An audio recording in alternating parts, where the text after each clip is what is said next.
Good afternoon, Bahamas, and welcome uh, to another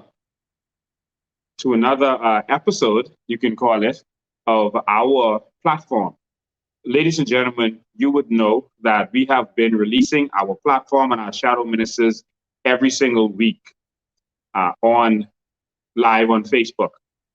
And so the point of all of this is to let you see the new Bahamas, to let every Bahamian experience the new Bahamas and see that we are about more than just wanting to go into government, that we are prepared and ready and planning for every single aspect of government, that we have been doing research in every area of government and governance, and that we are ready to go.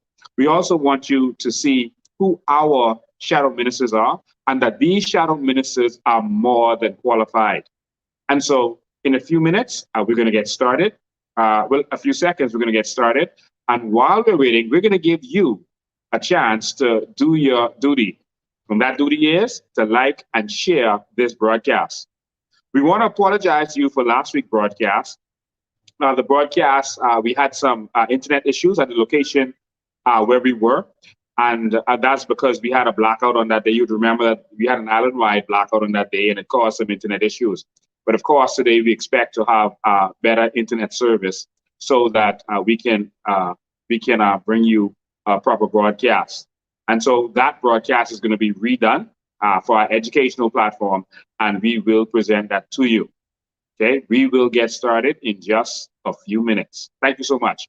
While you're waiting, please share.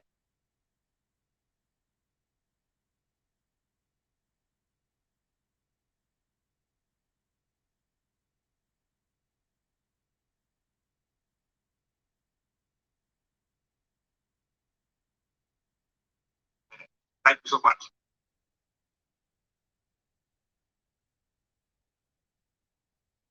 While you're waiting.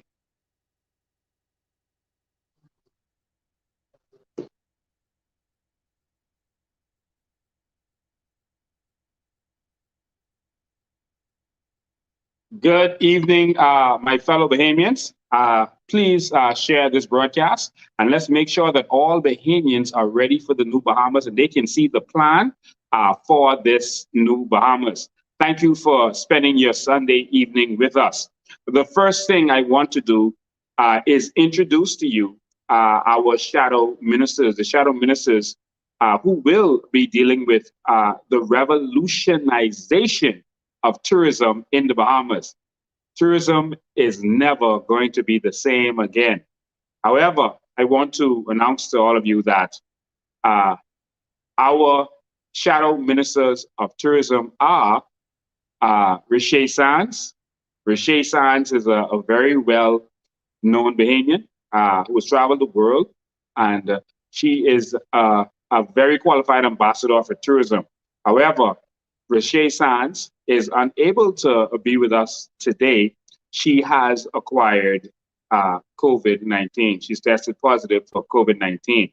Both her and our other shadow minister of tourism have tested. They have been together. I don't think that Yvette Prince, who is the other shadow minister, has tested positive. But she was with Riche, spending time with her, and so she is in self-imposed quarantine right now, and so she's unable to be here. So I have to do this. I have to present their platform for them. Riche gave her humblest apologies, but we've already postponed twice, and so we didn't want to postpone again. So I have to pick up the load and carry on. I hope no one minds, but that's what we're going to have to do today. Riche, Yvette Prince, we want to thank you. Yvette Prince has been in the tourism industry for a very, very long time, and we're going to take some time to introduce them to you personally in the very near future once they recover. But they are very experienced and ready for this challenge of revolutionizing tourism. But of course, leadership has to keep going and keep moving. COVID-19 is a reality in this country. And of course, we can't let it hold us back. We have to keep moving. And of course, because we want to move on to our other platforms later this week, we have 2 more platforms and 4 more shadow ministers to announce. So I hope you excuse me for having to be here and to do this. And so these women, along with other members of our team and other stakeholders from around the country, have been working together, and we have put together a plan to revolutionize tourism. And so this is why we are here today. I want to thank all of you for joining us. And so if you can, remember, please share this broadcast. Please go in your WhatsApp and share this and make sure that every Bahamian is ready to see our revolutionary plan for tourism. Ladies and gentlemen, tourism is going to be transformed. In the past, we have focused on a tourism that has basically been an advertising agency. But I want to make it clear to everyone, tourism is about to change. First, I want to explain to you how our platform works in case this is your first time watching this. First and foremost, we have been putting together our platforms. We're presenting our platforms to you in this video form. We place it on our website, coalitionofindependence.com, and we have a place there for you to contribute. Last week, we placed education on there, and many Bahamians have been contributing. Some of them have just been saying they love it. This is real change. This is what we've needed a long time. But some of them have added to it. And so for the additions that we've had to our educational platform, for example, we are going to take those, incorporate them, and we're going to present the People's Plan for Education. And so it will be a platform that was contributed by stakeholders, by our organization, and by the general public. And so for the first time, we're going to have a plan that is presented to the general public that they were able to contribute to. We think that politicians are not the only people that should be allowed to contribute. It should not come from some secret dark room at a political party's headquarters. The people who know what's going on should be able to contribute. So for our educational plan, teachers, principals, administrators were able to contribute. Parents were able to contribute to that. So now we get a plan that works. For our health plan, nurses, doctors, other stakeholders, ambulance drivers, etc., were able to contribute to that plan. So every plan, transport plan, taxi drivers, bus drivers, etc., are going to be able to contribute to that.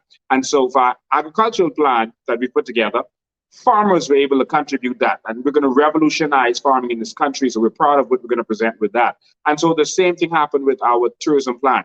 So once this is finished in the video form, we are going to place it on our website tomorrow, and you're going to be able to go there and put your contributions to add or take away stuff that you like, stuff that you don't like. And once that is done, then we'll put together our plan, and our stakeholders or representatives, which will be Yvette Prince, who is well known in the tourism industry, and Riche Sands, they will sign on to the People's Plan, and they, and along with myself, will sign on to that plan to let you, the Bahamian people, know that this is our guarantee. This is what we guarantee to present to the Bahamian people. And so we hope that this plan works for you, but this is what we are going to do. All right. And so we just wanted to make it clear that tourism has been focused on building hotels, and that has to change. That has to change for a reason, because tourists don't come to a country to stay in hotel rooms. That's not what they do. When you go to Miami, you don't go to Miami just for the hotel room. You go to Miami to shop. When you go to Disney World, you don't go to Disney World to stay in a hotel room. You go there, for the activities and everything that's around. Tourists come, they travel for the experience. They come there for the culture. They come there for the people. And this is what has gone missing in recent years. Tourists have been complaining that there is nothing to do. And so this is, we feel, the most important and critical area of tourism that needs to be transformed. And we're going to be dealing with that in this presentation today. All right. In our first term in office, tourism will become the number 2 industry. It will no longer be the number 1 industry. It will move down. This is just a summary of what you're about to hear. All right. And so it will be second to natural resources, etc. But I'll get into that in a minute. All right. Once our government takes form, we are going to form a sovereign wealth fund corporation. A sovereign wealth fund corporation. And you're going to hear about this in our economic plan. But just so you understand what's happening, I have to just summarize some of this. We're going to form a sovereign wealth fund corporation. And this corporation is a private company that's going to be an umbrella company for other companies that's going to be formed in different areas. Dubai did something similar to this. They formed, their country formed companies like Nakil. And this company was able to invest in tourism. And it was a privately run company, even though the government formed it, and persons of Dubai were able to invest in it. So we'll have an umbrella company. And so for tourism and what we're going to do in tourism, we'll have a tourism corp. For fishing and what we're going to do in fishing, we're going to have a fishing corp. And for agriculture, we're going to have an agricultural corporation that is going to be funded in a certain way. But we'll get into all that on that economic plan. But I just wanted to summarize that so you understand where we're going from here and how we're going to deal with it. All right? Tourists come here for our culture, and culture is what we're going to give to them. Culture and tourism are going to work together very closely so that we can give tourists an experience, not just tourism. I'll get into that a little bit later. Okay? And so we are going for the tourism market, for the world tourism market. We are going for the world tourism market. We are not just going to be competing for 5 or 6 or 7 million tourists. There are other major destinations that have millions and millions more tourists than we have. For example, Dubai has 16 million tourists in 2019. Even during the pandemic, when we went to almost no tourists, they had almost 6 million tourists, our normal numbers they had during the pandemic. And so we are going to go after this market. And we're going to show you today exactly how we're going to go after this market. Dubai makes over $30 billion from their tourist market. From their overnight tourist market, they make over $30 billion. Now, this is a country that came from nothing, being a little fishing village that basically fished for pearls, to where they were poor and had nothing. They decided to invest in tourism. But these novices in tourism who had no experience in tourism were able, in just a few years, to become one of the #1 countries in tourism. They are making $30 billion. Their GDP is $102 billion. Their tourists spend over $30 billion in their economy every year. We have some catching up to do. We are the experts. We are the ones with the beaches. We are the ones who have been doing tourism for a very long time. They are playing catch up, and they caught up and passed us very quickly. And there's a reason they did that. And we're gonna add some of the things that they did and revolutionize tourism. So other countries like Mecca, they make $20 billion a year from tourism. That's the tourist spend. That's how much money tourists spend in their country every year. Over $20 billion. Other cities like Bangkok makes over $20 billion a year in tourist spend alone. Okay? And so this is where we have to make a change. Okay? The #1 cities in tourism are Bangkok, Paris, London, Dubai, and Singapore. These are the #1 cities in the world in tourism. So that's Bangkok, Thailand. It's a country that most Bahamians won't even think of going to. Why do most of the tourists in the world go there? What is the reason they're going there? You don't even see them marketing tourism. Paris is #2 in the world in tourism. They don't market their tourism, but yet tourists think to go there. What is it about Paris? What is the difference? What can be changed? What lessons can we learn from them to take our tourism to the next level? London is #3 in tourism. They don't advertise. Dubai is #4 in tourism, and Singapore. Most Bahamians have never even thought to go to Singapore, yet Singapore has more tourists than we can even imagine at this time. And so we are going to target with our tourism plan the tourists not only of the countries we're used to, like America and Canada and England. We're going to target the tourism of these number one tourism destinations, these top 10 tourism destinations. And we're going to tell you exactly how we're going to do that. We're not going to just benefit from our tourism, we're going to benefit from their tourism. And so that's where we're going. So the purpose of this plan is to transform our tourism industry from a trickle-down plantation model to a worldwide market-leading conglomerate. And so that's what we want to do. So our tourism has been a model where it's basically trickle-down, where tourism is for not for Bahamians, but it's for foreigners who do business in the Bahamas. And this is the first thing that we have to change. This is the first thing that we have to change, and this is the model that we want to get rid of. Okay, and so tourism has been focused too much on just building hotels, and so building hotels and having this trickle down model is where we want to make a change, ladies and gentlemen. All right, our tourism industry will focus on creating experiences for tourists, and in the meantime, our Ministry of Tourism will have a serious change. All ministries under our government will have to demonstrate and meet key performance indicators and return on investment. Every single ministry in the New Bahamas will have to justify their actions. They will have to show why they're doing what they're doing, because the Bahamas is going to be run like a corporation. The Bahamas itself is going to be run like a business, the way Singapore is, the way Dubai is, the way Qatar is, the way other successful countries and cities are. It's going to be run like a business. And so they're going to have to show and justify key performance indicators, each ministry, and return on investments. And return on investment doesn't just have to be money. It can be other return on investment. It could be encouraging certain other things.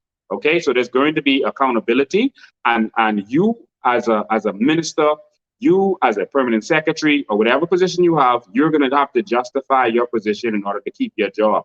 We are going to make sure that persons are not just in those ministries because they've always been in those ministries or because it was a political appointment. You are going to have to have merit in order to be there. It's called meritocracy. All right. As I said before, in our first term, tourism will become our number 2 industry after natural resources and mining. Natural resources mining. It will become our number 2 industry in our first term.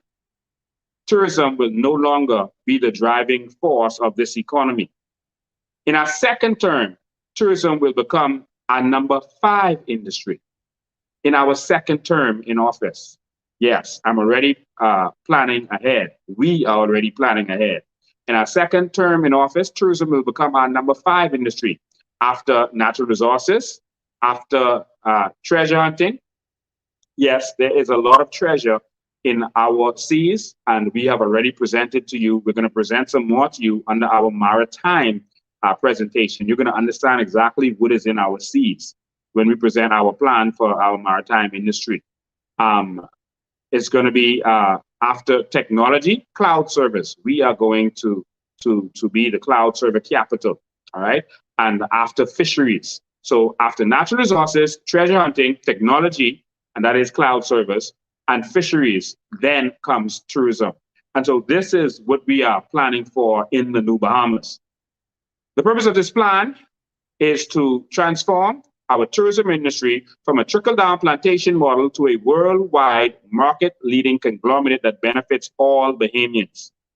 And so, whereas our Ministry of Tourism is like an advertising agency and like an agency that does businesses, like they're the gophers for foreign nationals that want to come here and benefit from our tourism and make money from our tourism and give us jobs. That is going to change. Our Ministry of Tourism is going to become like a conglomerate for Bahamians. You're going to understand that in a minute. So, tourism is the Bahamas' number 1 industry, but Bahamians are widely excluded from significant ownership in this industry. This is about to change in order to bring us into the future and to bring us to a point where we can compete with the tourism leaders in the world. Our purpose is to lay out a plan to create policies that will inspire and inspire a complementing local market to diversify and empower all systems of organization whose primary intents are to retain, maintain, promote, evolve, and perpetuate a tourism industry. The goal, as we've said before, and I repeat this for emphasis, to upgrade tourism from functioning as an ad agency brokering deals that has only benefited foreign interests to a Bahamian-owned conglomerate. That is where we are going with this. And so the first thing we need to address is making tourism a business for all Bahamians. So making tourism a business. We will regulate and encourage beach vendors. I want to start with this because this is a controversial issue that we've had to deal with for quite some time. And I wanted to start by letting the beach vendors know that we remember you, that you are important to us, that you are a lifeblood of the society, and you have been feeding us and contributing to our economies. And I want you to know that what you've had to go through, dealing with arrest, etc., in order to feed your families will not happen in the New Bahamas. We will regulate and encourage beach vendors. Hotel and property owners will not be allowed to hinder or interfere with beach vendors. We will purchase the beach access on Cabbage Beach, the controversial beach access on Cabbage Beach. We will compulsorily acquire it so that Bahamians will now and forevermore, in perpetuity, have access to Cabbage Beach. We will certain competitive restrictions will apply as it pertains to hotels and beach vendors, where we see that hotels are encroaching on certain items like selling of coconuts and coconut waters, when this is an area that beach vendors are trying to make their livings from. There's going to be some serious restrictions as it relates to this. And we're telling you this, and we're putting this in our plans because there's no reason for this company that is making hundreds of millions of dollars to try to take a few dollars from our Bahamians. This will not happen in the New Bahamas. We are letting you know in advance. Beach vendors will beach vendors will no longer have to apply for a business license, but rather a simple work permit. And so to be clear, all of the rigmarole that you've had to go through, those days are over. A simple work permit will do in order to exist on your beach. It is your beach. It is the people's beach, and you have a right to be there. Okay? And so, as it relates to making tourism a business, we will form a privately run tourism corporation under the umbrella of the Sovereign Wealth Fund Corporation. The Bahamas has more than enough tourism experts to manage such a corporation and its projects. We are the experts in tourism. We are the ones who have more experts probably than anyone in the world. We have more experts than those in Dubai or those in Thailand who lead this. We have the tourism experts. And so we are going to show the world how tourism is done. The reason our tourism has not prospered is because we have not been the owners and we have not benefited from it. How could tourism be the #1 industry in the world and Bahamians not be the owners of this industry? That is unheard of, and that is going to change immediately. How will we do this? The Tourism Corporation will initially be funded by. So you want to know how we're going to fund the things that we're going to present to you? So before we present what we're going to present, we're going to tell you where the money is coming from. It's going to be funded by loans guaranteed by discounted purchase orders for natural resources. And so, yes, we know that we have natural resources. We know that they are in demand around the world. And so we are going to identify customers, countries, companies that need our natural resources, and we're going to get purchase orders in advance. So, for example, in a live recently, I showed you that America is looking to embark on a $2 trillion infrastructure project where they will need our sand, our ragonite, they will need our limestone in order to do what they're doing. And there is billions and billions of dollars to be made from it, hundreds of billions of dollars to be made from it. And so we are going to approach them, give them our natural resources at a discount if they give us advance purchase orders. And so those purchase orders can then be used for the following reasons. Okay, I'm going to tell you in a minute. Um, China is also embarked on a major project. It's called the Belt and Road Project, where they are again spending trillions of dollars, from $2 trillion to $10 trillion they are spending on their projects. Countries around the world are spending on infrastructure because that is how you boost economies and bring them back. They're going to need what we have. The world is running out of sand. We have the biggest supply, biggest inventory of easily accessible sand in the world. And so we're going to identify these countries. We're going to make deals with them, take purchase orders, and we can use those purchase orders to do this. One, we're going to get loan guarantees. All right, loans. We're going to get loans that are guaranteed by discounted purchase orders on natural resources, as we said. Okay, this is what Dubai did. When they found their oil, they got loans on the oil and started investing in tourism and paid the loans back quickly. Now, how is it that we're going to be able to do this with such a big debt to GDP ratio to the point where right now is at 100%? Because the government is not going to be the ones doing this. And that's why Dubai formed a separate company called Nakil. And so we're going to form a separate company. The company is going to be the ones getting the loans based on the assets that we put into this company.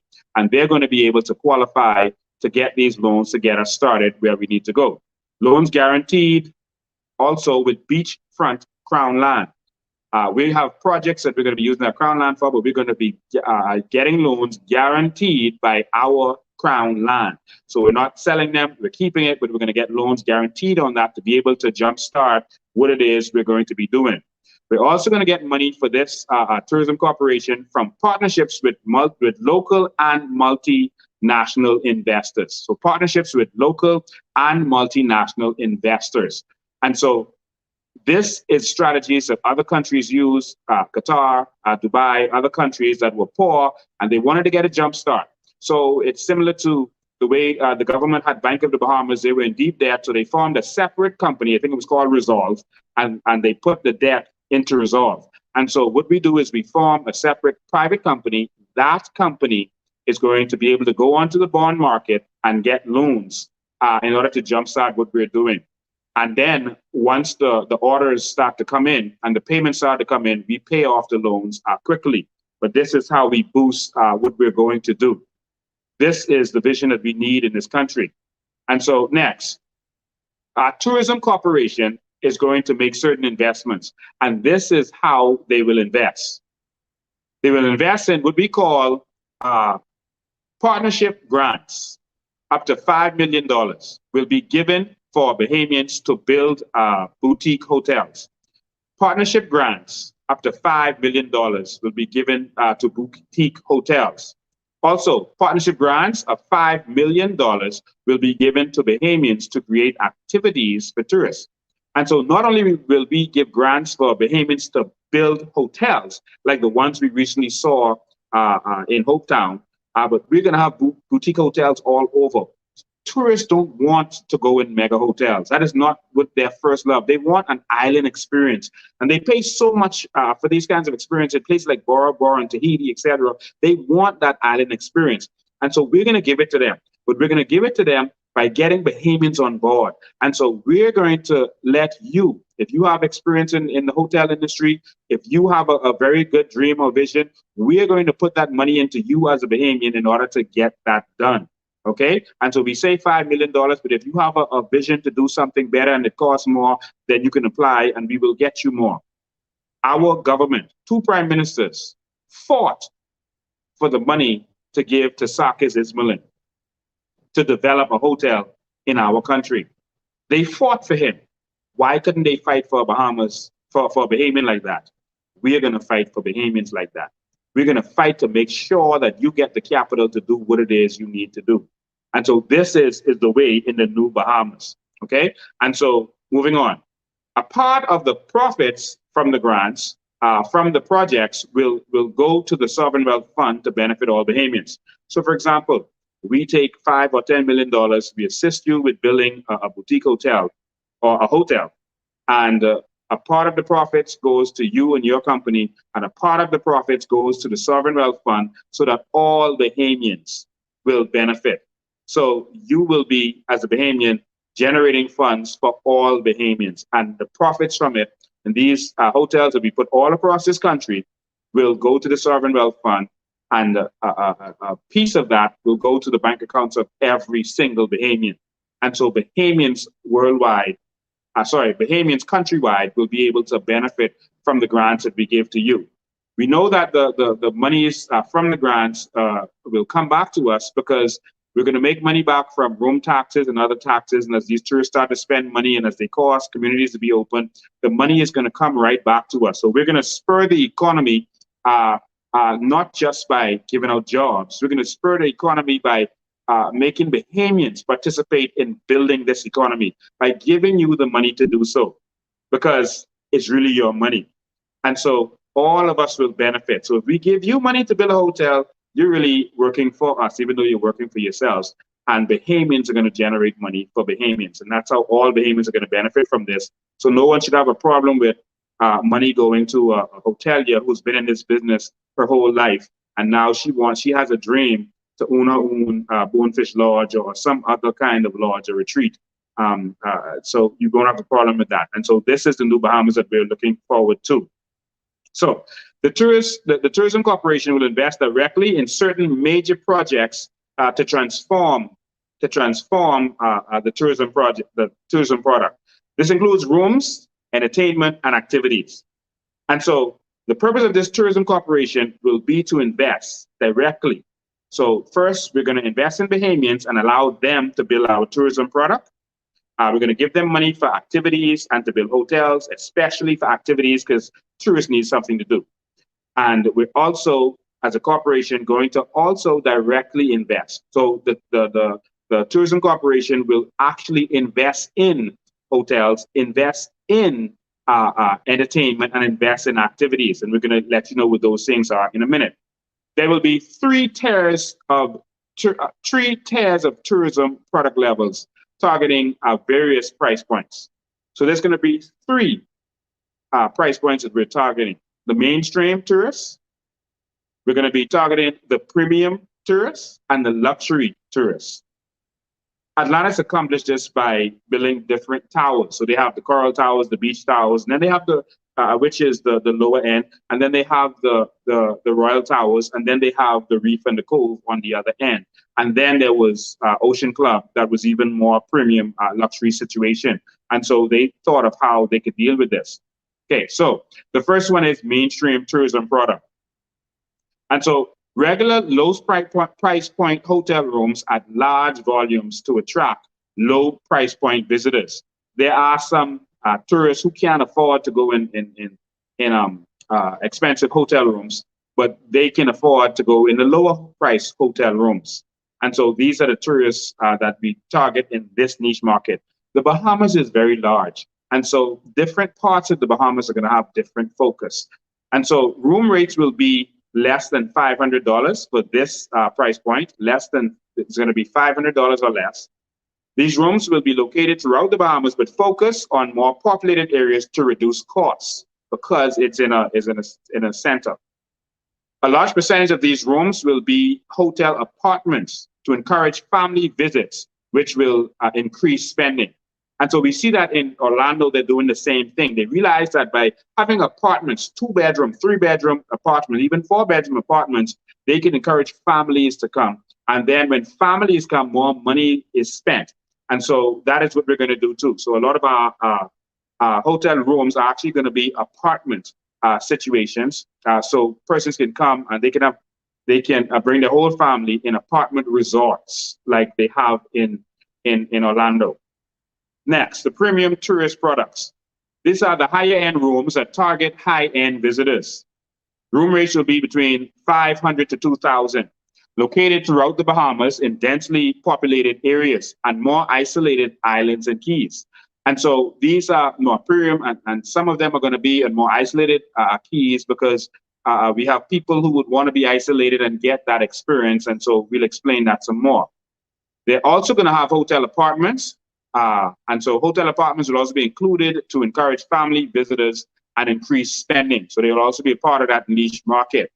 The next market is luxury tourism products. Luxury tourism products. Luxury rooms to attract high net worth visitors. Room rates will be over $2,000 and over. We will have unique luxury accommodations that will be recognized and appreciated worldwide. They're going to be the talk of the town. They're going to be the talk of the world, because this is what Dubai and other countries did. They built resorts that you would talk about, that everyone is talking about. And so we're going to do the same thing here. Okay? And so this tourism corporation will develop the following. So here are some of the things that are going to be developed by this tourism corporation. A water park on the western side of Paradise Island is going to be developed. You remember in one of my lives that I had recently, we started to cast this vision. A water park is going to be built on the western side of Paradise Island. We're also going to build floating hotels and over and underwater bungalow villas. Yes, we said over and underwater bungalow villas. Overwater is like what you see in Bora Bora and Tahiti.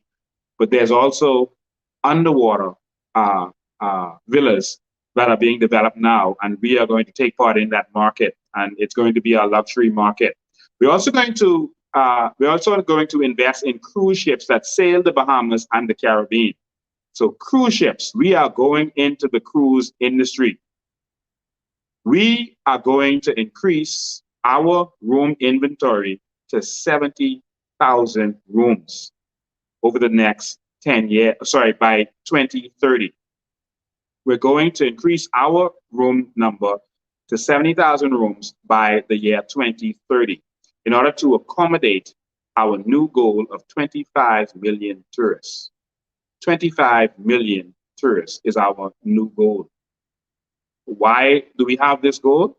Well, Dubai has a similar goal, that they were supposed to reach 20 million tourists by 2020. Of course, 2020 is the year that was but never was. And so they still expect to reach that mark. By 2030, we expect to reach 25 million tourists because of the efforts that we're going to make.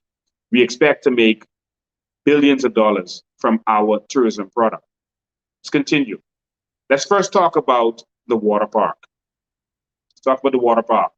We will build a unique evolutionary water park called Junkanoo Beach on the western end of Paradise Island. I know there's a Junkanoo Beach on the other side, but we're going to rename that, and we're going to call the western end of Paradise Island the Junkanoo Beach Water Park. This is going to be an eco-friendly water park. It will have salt water slides. And so most of the parks that you go on has, chlorine, and there's a lot of chlorine pools, etc. And it involves a lot of swimming pools that you have to be in. So even the parks in the water parks in Atlantis and Dubai, you're going in swimming pools. But we're going to revolutionize water parks. And so it's going to have saltwater slides that propel riders into the ocean instead of a chlorine swimming pool. And so the rides don't end in a pool. They end into the beach, into the water. So no matter what slide you're going on, the slide is going to end directly into the water. And so this is going to be a new twist. And so the water running on the slide will be salt water. And the water that you go into is going to be the natural ocean water. So you're going to have an amazing time on the beach. It's going to be an eco-friendly water park. And so we've already started looking at and drawing the plans. We've already started identifying the slides that we're going to have there. And and in fact, I think they can show some of the slides that we're looking at. I think if our producers are ready, they can start showing some of that. But we are going to have slides that are going to end in the water. Of course, this is going to be a new twist to slides. And this is something that we're going to do on several islands eventually, but we're going to start on the western end of Paradise Island. If you have one of the videos ready, we'd like to show it at this time, if you have them available. All right. Okay, if the video is not ready, we'll continue. We're going to have gigantic Junkanoo theme slides. We're going to have gigantic Junkanoo theme slides that will light up the sky. Gigantic Junkanoo theme slides. So the slides are going to be shaped. We have a big slide that has that's going to carry a person sitting in a big raft, several persons sitting in a big raft, and it's going to be shaped like a big Junkanoo with the tuba or sousaphone, they think some of them call it, of a Junkanoo. And there's going to have a big statue, and it's going to have a sousaphone, and people will be sliding in the sousaphone and going in down into it like they're going into it. It's going to be shaped like Junkanoo. We've already identified this, and it's going to have a lot of colors and this kind of stuff. All right, we'll put some samples on our website so you can see exactly what it is. So we've already done the research. We know the companies that is going to do the building. We're going to know the companies that we're going to be buying it from, and we're going to revolutionize this. Okay, so Junkanoo theme slides will light up the sky and be an awe-inspiring welcome to ships approaching the Nassau Harbor. And so ships are going to see this coming, and it's going to be a welcoming sight for persons entering the harbor. We will build the tallest water slide in the world that will allow riders to get a view of the entire island. And so we're going to go big. We're going to go big with this. All right. We're going to have in-water bars. So we're going to have bars that are in the water on the beach. So that strip of land on the western end of Paradise Island, the beach, the water will actually be a part of it. The entire theme park is not on land. Some of it is actually in the water itself. And so some of the bars are going to be in water. We're going to have beaches where you're sitting in the water halfway up and you're sitting to a bar like they do in some swimming pools, but it's going to be in the water. All right. And we're going to have activities in the ocean, and we're going to have slides that are actually in the water. So they're not land. Some of them are going to start at land and empty you out into the water. Some are going to be built in the water itself. Okay. They're going to be built in the water. And they're going to be a part of the whole process. So this is going to be a shift that we're going to see, and it's going to really be the talk of the world when they see exactly what it is we're planning out. All right, and so there's going to be a lot of activities in the water itself on the beach, not just on the land. Water parks are normally on land. You go you go up a slide and you end up in the pool. No, a big portion of our water park is going to be in the water on the northern side. Okay, we're also going to have glass submarines to explore the Paradise Island shoreline. All right. So we're going to have glass submarines. So submarines that can actually show you the Paradise Island shoreline. We have some samples of these submarines now. I think, do you have the video ready so we can show it?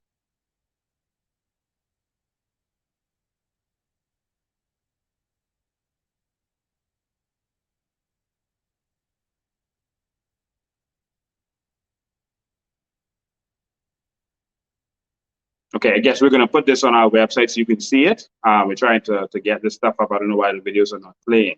All right, so they have 100-foot submarines for multiple passengers, 100-foot submarines that can carry multiple passengers. And it's persons are going to be able to sit there, and they're going to be able to view the reefs and look at the fish while they're exploring the northern side of Paradise Island and that area. There's also going to be smaller 3 to 6 person submarines for private sea bottom tours. So we've already identified these submarines, where we're going to buy them from, and they already exist. And so we are going to invest in these to give tourists something to do on the beaches. I wish we could show it to you now. I don't understand why we can't show it, but we're going to make sure I put these samples of these videos on our website. Okay. The Junkanoo Beach Water Park is projected to cost about $50 million. This is roughly what it would cost to build a water park in the United States of America. But this is going to be an eco-friendly one that's on the beach. It's a full beach day with water slides all around you. When you see it, you will understand.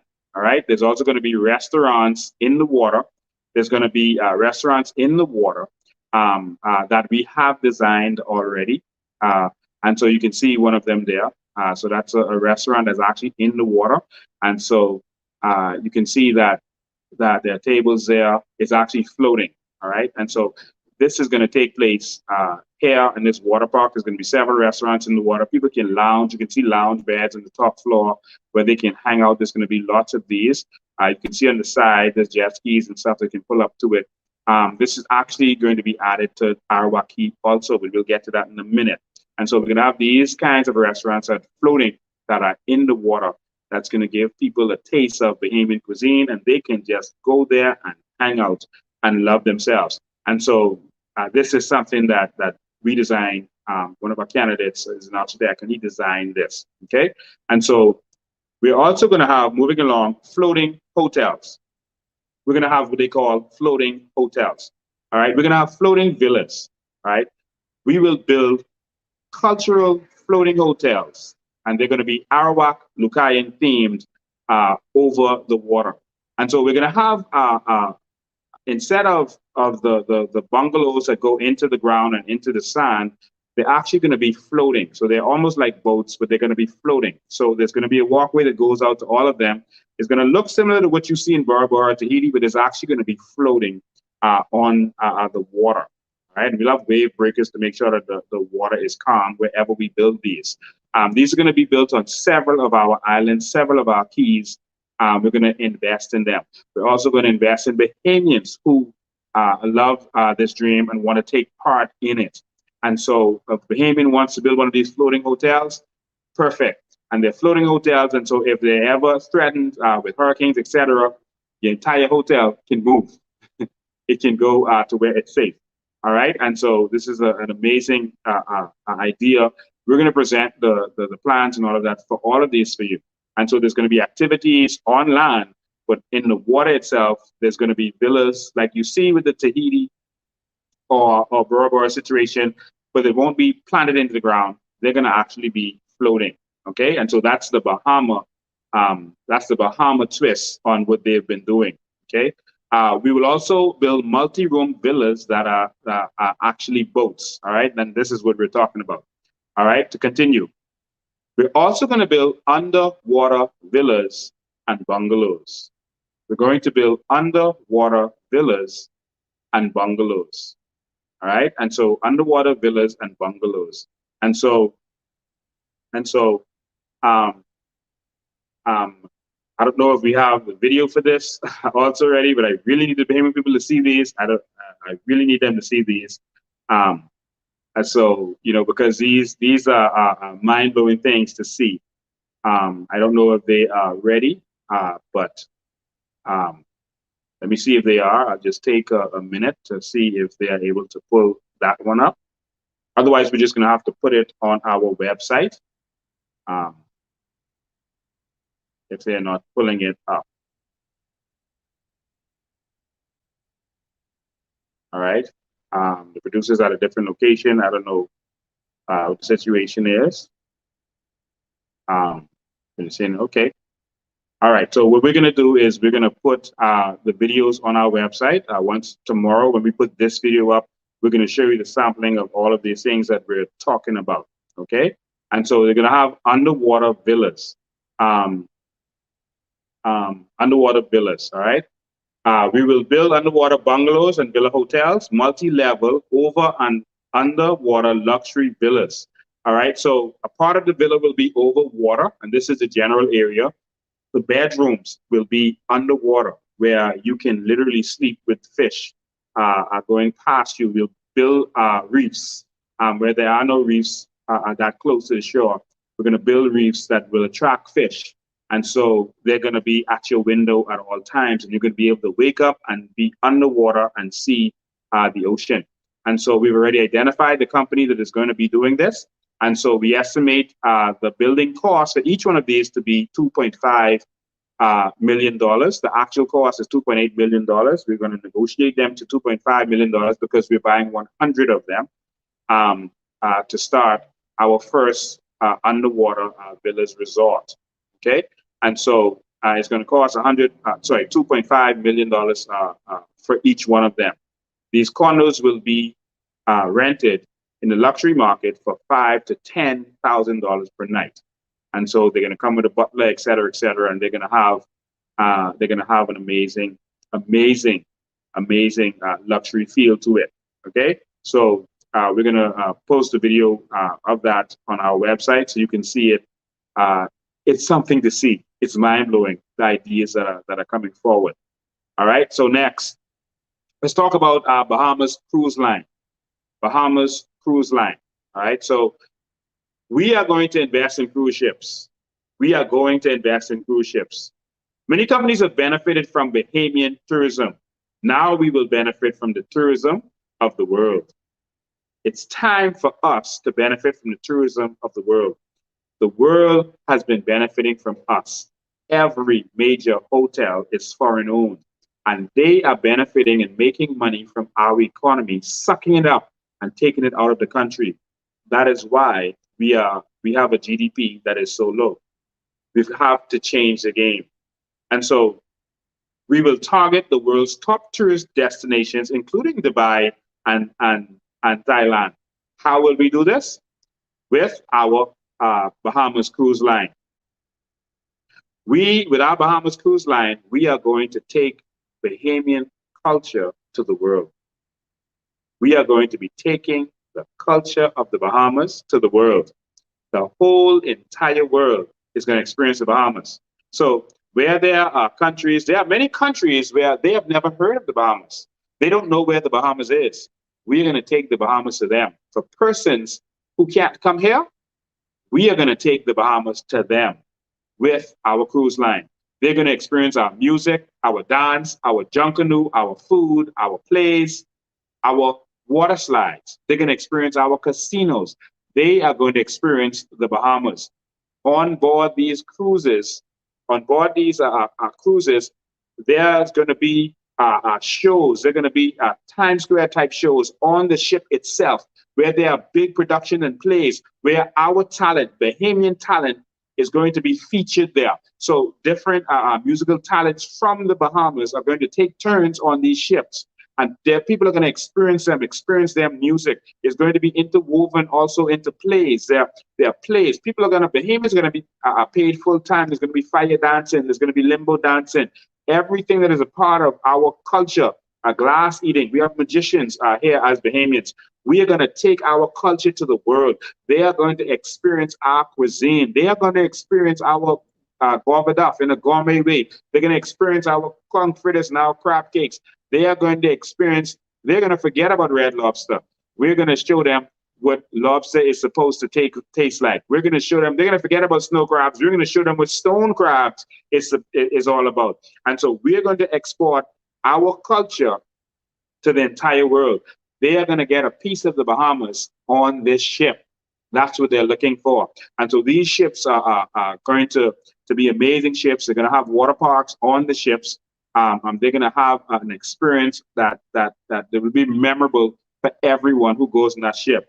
Imagine taking the Bahamas and putting it on a ship and taking it to the world. This is what we are going to do. And so we want all of our entertainers, our musicians, etc., to get your drums ready, get your pianos ready, get your goatskin drums ready. There's going to be junk canoe on the boat. All right, there's going to be junk canoe rush outs on the boat. People are going to experience that. They're going to know what junk canoe is. Only the tourists who are lucky enough to come during December, and then most of them, you can see that mostly during junk canoe, there's not a lot of tourists there because they can't get their hands on tickets or they're sold out. The good seats are not there. They don't want to come in all that area. We're going to bring junk canoe to them. We're going to make sure that they can experience this thing that they've been hearing about. And so that's how we're going to do it. So junk canoe is during the regular season in the summer, in April, and other seasons. You're going to have a job to do. You're going to be on our ships every day. We're going to have junk canoe rush outs that the tourists can take part in. Okay, and so this is what we're taking to the world. We're going to get to some more of that later. Now, how are we going to do this? During COVID, cruise companies have been selling perfectly good cruise ships for scrap metal. Did you know that cruise companies like Carnival and Royal Caribbean, it was more expensive for them to actually just keep their ships with staff, etc., in the water, maintaining it. It was more expensive for them to do that than to just sell it for scrap metal. The price of scrap metal what you could get for it has skyrocketed. So it saved them more money to just sell a perfectly good ship for scrap metal. This was a missed opportunity for the Bahamas to buy one of these ships to jumpstart the tourism industry and the economy. This is a missed opportunity because we have no vision. We have leaders without vision. And so they could have bought cruise ships, perfectly good cruise ships at a bargain rate during COVID. Ladies and gentlemen, we are going to implement a government with vision so that we see these things and we're ready to go. So we could have, on the cheap, bought a cruise ship and entered the industry instead of praying for others to come in and leech off of us and bring their ship into our country, make the billions, and then take the money away. And we have little stalls that we want them to come and buy trinkets. It's a trickle down industry, but it's not really trickling down. This is what we have to change. We have to change our mindset, Bahamas, to a new kind of mindset where we are owners in the industry. Once we're in office, we're going to investigate whether the ships are still being sold so that we can purchase one of these cruise ships where they are available. Okay. And we're going to rebrand them, refurbish them so that we can take them into the new Bahamas and we can jumpstart our industry if they are still being sold. So with that said, we need the election to be called right away so that we can get on this, so that we can get our hands on these cruise ships that are being sold. There are companies that are doing very badly, cruise ship companies that they just can't survive and they just want to get rid of these ships. We need to get in there, Bahamas. Our government borrowed $2.2 billion in the last 6 months of 2020. $2.2 billion. What did they do with that money? We don't see anything. Why can't we borrow money that is going to make money? Why can't we change our thinking? When are we going to borrow money to make money instead of borrowing money to pay debt? The debt will always be there.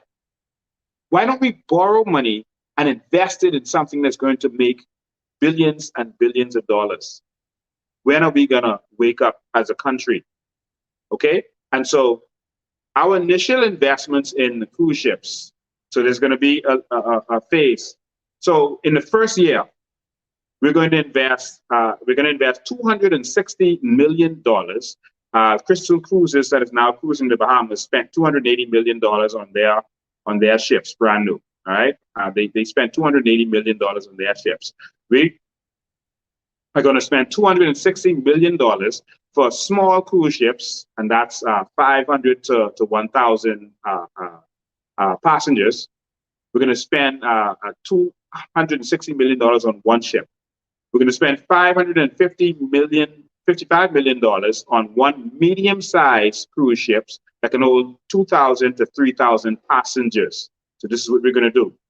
In the second term of our existence, we are going to invest $520 million.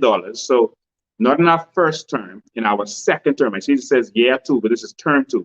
All right, $520 million for 2 small cruise ships holding 500 to 1,000. So we'll have a total of 2 small cruise ships now. We're going to spend $1.1 billion for 2 medium cruise ships holding 2,000 to 3,000 passengers.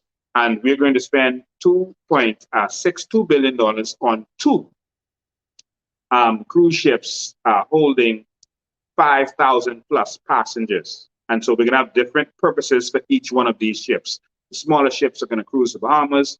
The medium ships are going to hit the Caribbean.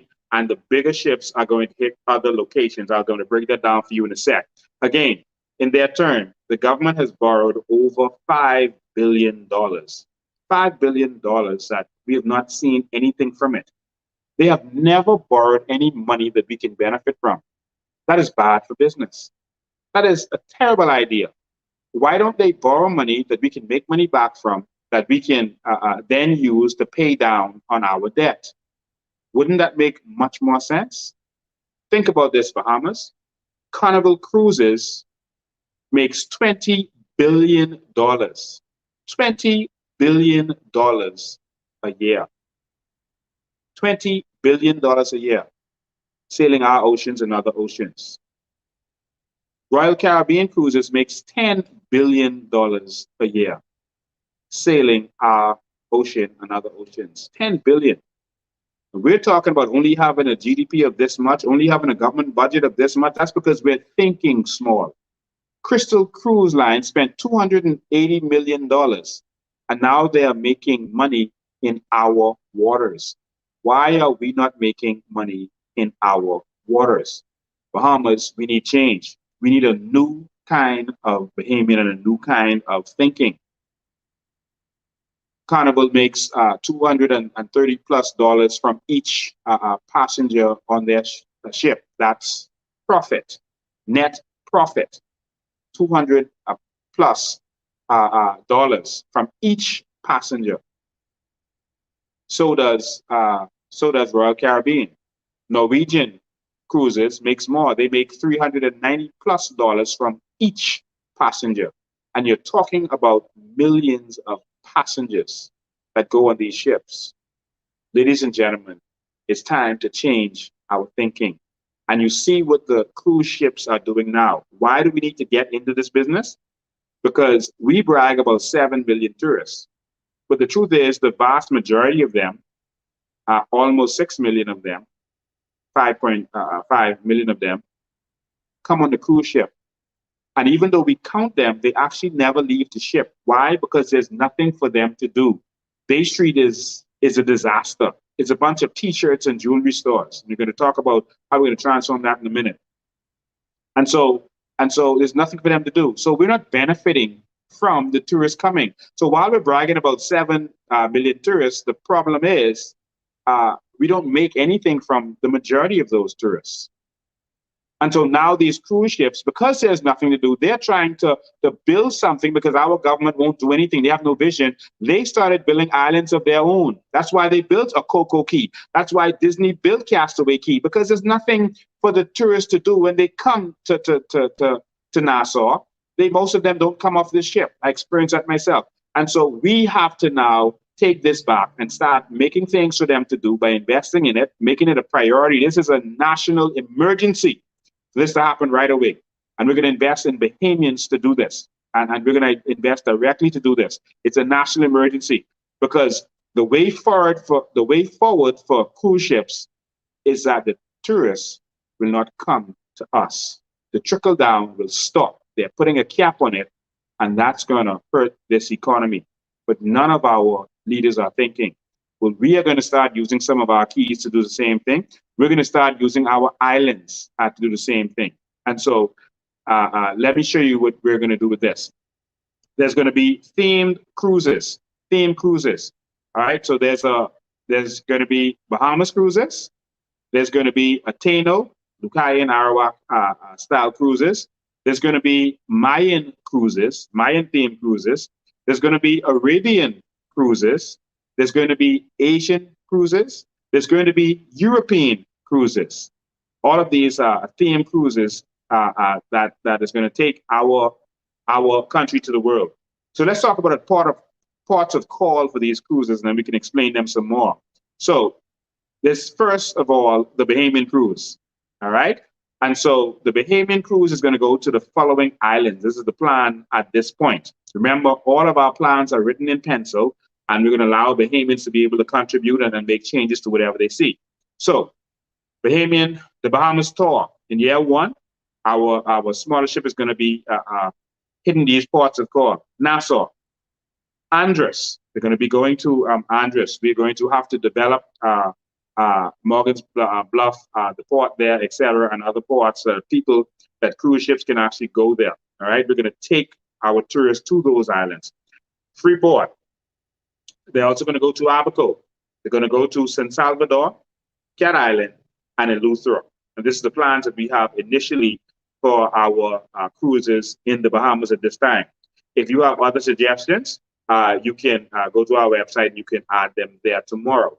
All right. And so we're going to have to develop ports, each one of these ports, and something to do on each one of these areas for the tourists to be able to come off the ship and experience the islands. Okay, and so that's the Bahamas cruises.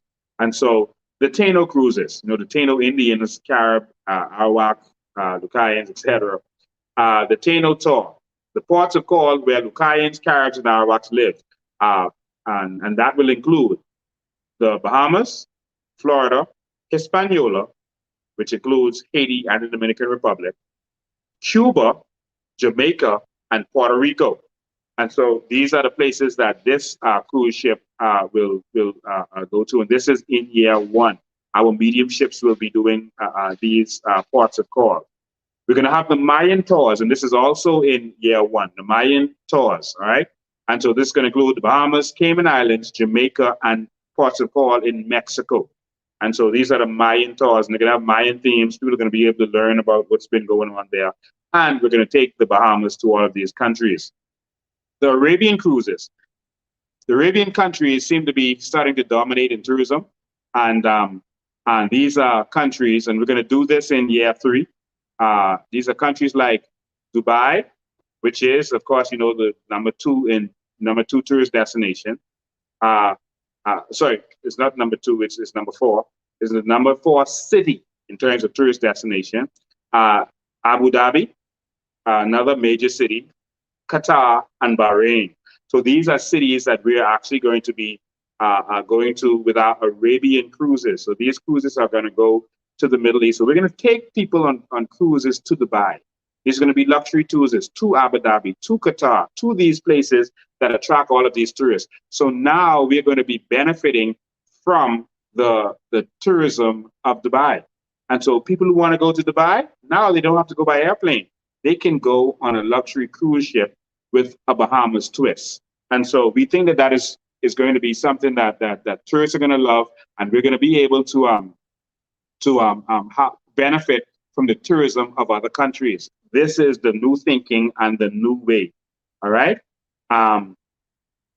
So the Asian cruises, you will know that Asia has the largest growing number of millionaires in the world. More and more millionaires in Asia, whether it's India or China or these other countries, they have a growing number of millionaires, persons who want to travel. But when they think of traveling, they don't necessarily think about the Bahamas. They've never really heard of it. They think of New York, they think of London, they think of Paris, and these big cities that they see on TV and that they idolize and they want to go to. So when Chinese tourists want to visit somewhere, they just jump on a plane and go to New York and these other cities that they've heard of or they've done business with, but they don't necessarily think about the Bahamas. But they have the number one population, and they have more millionaires in some places have population of people. And so this is a good niche for us to target for our luxury market, especially because they just don't think about us. They don't know about us, and I have a lot of experience in China. So I can tell you that when you say you're from the Bahamas, they have no idea what you are talking about for the most part. And so this is a new growth market for us. And so we're going to be able to focus on them. So the Americans know about us, Canadians know about us, and so do a lot of Europeans. But if you want to increase that 5 to 7 million and take it up into the 25 million range, why don't you go to the countries that have billions of people, the populations that are massive? And so that's what we're going to shift our target. We're not going to switch from focusing on American and Canadians. We're going to keep our focus there, but we're also going to try to get new customers from Asia. Remember when Japan was coming up and Japanese started to travel to the Bahamas, and the straw market ladies would say, hey, konnichiwa. That's because millionaires were starting to pop up in Japan. They started to travel there. But now we need to target the Asian tourists. And so our Asian cruises are going to focus on the following countries. Thailand, which is the number one tourist destination in the world, is going to focus on Hong Kong. Macau, which is where they have the casino, the greatest casino area in China, in southern China, the Philippines, and Singapore. So we're going to focus on all of these countries. Singapore is number 5 in tourism. Remember, Singapore was a poor village back in the day, and they came up and just blew the world away with tourism. They don't have the beaches that we have. They don't have anything to offer that we have. Nothing to offer. But yet, they're number 5 in the world in tourism, And we are dragging all the way back, bragging about 5 to 7 million tourists that are mostly on a ship that really don't ever come off the ship. Cuba has more stopover tourists than the Bahamas does. It's time to change that. Why? When you go to Singapore, there's things to do. When you go to Dubai, there's things to do. And so we're going to change that, Bahamas. And I hope you're ready for that. All right. And so we're going to target these. So we have the number 1 and the number 5 tourist destinations that we are going to send a ship to. And sending the ship there, giving them experience of the Bahamas is going to make them want to experience the real Bahamas. If they love the ship that much, there it's going to bring awareness. Our ship landing there is going to cause people to talk about it. Wow, there's a ship coming to Dubai. There's a ship coming to Abu Dhabi. Now we want to go to the Bahamas and experience the real thing. We love the ship, so now let's go and experience the real thing. This is revolution in tourism. We're also going to have a European cruise. And this European cruise, we're looking at year 5 for this. European, it's going to be a European tour, all right? And the European tour, we're gonna identify what the countries are in our European tour. We're looking at the Mediterranean, at Greece and Rome and these other countries, and we're gonna identify exactly what those ones are. But we're gonna have a European tour. So our medical tourism is the next area that we're gonna look at. Our cruise ship industry is going to change the game for Bahamians. Our cruise ship industry is going to change the game for Bahamians. We are going to have a multi-billion-dollar cruise ship industry. Our GDP is not just going to be about how much tourists came to our shores, but we're going to go and benefit from the tourism of nations around the world, especially those that have big tourist numbers. And we're going to make those countries aware of the Bahamas because we're bringing the Bahamas to them. The first thing a country that is going from third world to first world does, the first thing any nation does when it's going to increase its dominance is it exports its culture. It exports its culture. And that's what we're going to do. All right. And so another area we want to touch is medical tourism. Medical tourism. And so we will establish a unique medical tourism industry. We will specialize in rehabilitation, relaxation, and PTSD. And so we're going to have a medical tourism industry that's going to focus on special resorts. That's a total getaway. That is a getaway from the rest of the world that can give you holistic treatment in every way. That's an island holistic treatment center. So we will also specialize in health retreats where guests will be disconnected from electronics. They will eat healthy organic foods that are recommended to them. They will receive massages, spa treatments, acupuncture, and other natural treatment while they're staying there. It's going to be like a little piece of heaven. And so we're going to focus on wealthy persons who want to do rehab, all kinds of different rehabs, including drug rehab. They just need to get away. They need to be away from society. People who want to get away from the busy rigors of New York or Atlanta or the big cities, they just want to relax and detox. People who are in recovery from certain illnesses, they're going to be able to come to the Bahamas and spend their time in paradise so they can really heal in many different ways. Okay? Imagine soldiers who've just come back from some war somewhere in Afghanistan or elsewhere, and their government can pay for them to come to the Bahamas and be rehabilitated by proper professionals, but with just existing in this healthy area. There's a natural healing pond that is similar to the Dead Sea. A natural healing pond that is similar to the Dead Sea and is located in Cat Island. Many people don't know about this healing pond, but it is located in Cat Island, and the Dead Sea attracts. It's a major world tourist attraction, not just because it's famous, but because of its therapeutic characters. If you go in the water, you can't sink. If you try to dive under the water, you won't be able to. It's going to keep you floating because of the mineral content in this water. The mud around it of the Dead Sea it has medicinal purposes, medicinal qualities. And so there's a huge industry in using the mud and the minerals from around the Dead Sea. We actually have a Dead Sea that we call the healing pool. Just being there heals you. You have a headache, you're sitting there, just sitting there, it goes away. And so I was able to experience it a few days ago. We're going to put a video from it on our website. Our videos aren't playing at this time, but we're going to put a video for it on our website so that you can actually see it. We stood there. We're going to build an entire resort around it, an entire island-style therapeutic resort where you can get your treatment. You can be in this peaceful, serene place with trees and relaxation and no noise, no traffic, no nothing. And you can go in that water and get full healing from that salt water.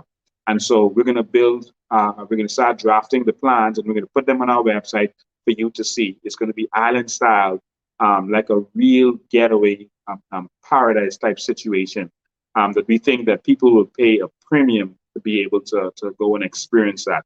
Right. And so we're also going to be selling and producing products, health products, skin products, etc., from the minerals that are there. All right. So that's the Cat Island Healing Springs that we're talking about. All right. And so we're going to build a luxurious island themed natural resort at Cat Island. And we're based around herbal remedies and the minerals and the therapies, etc.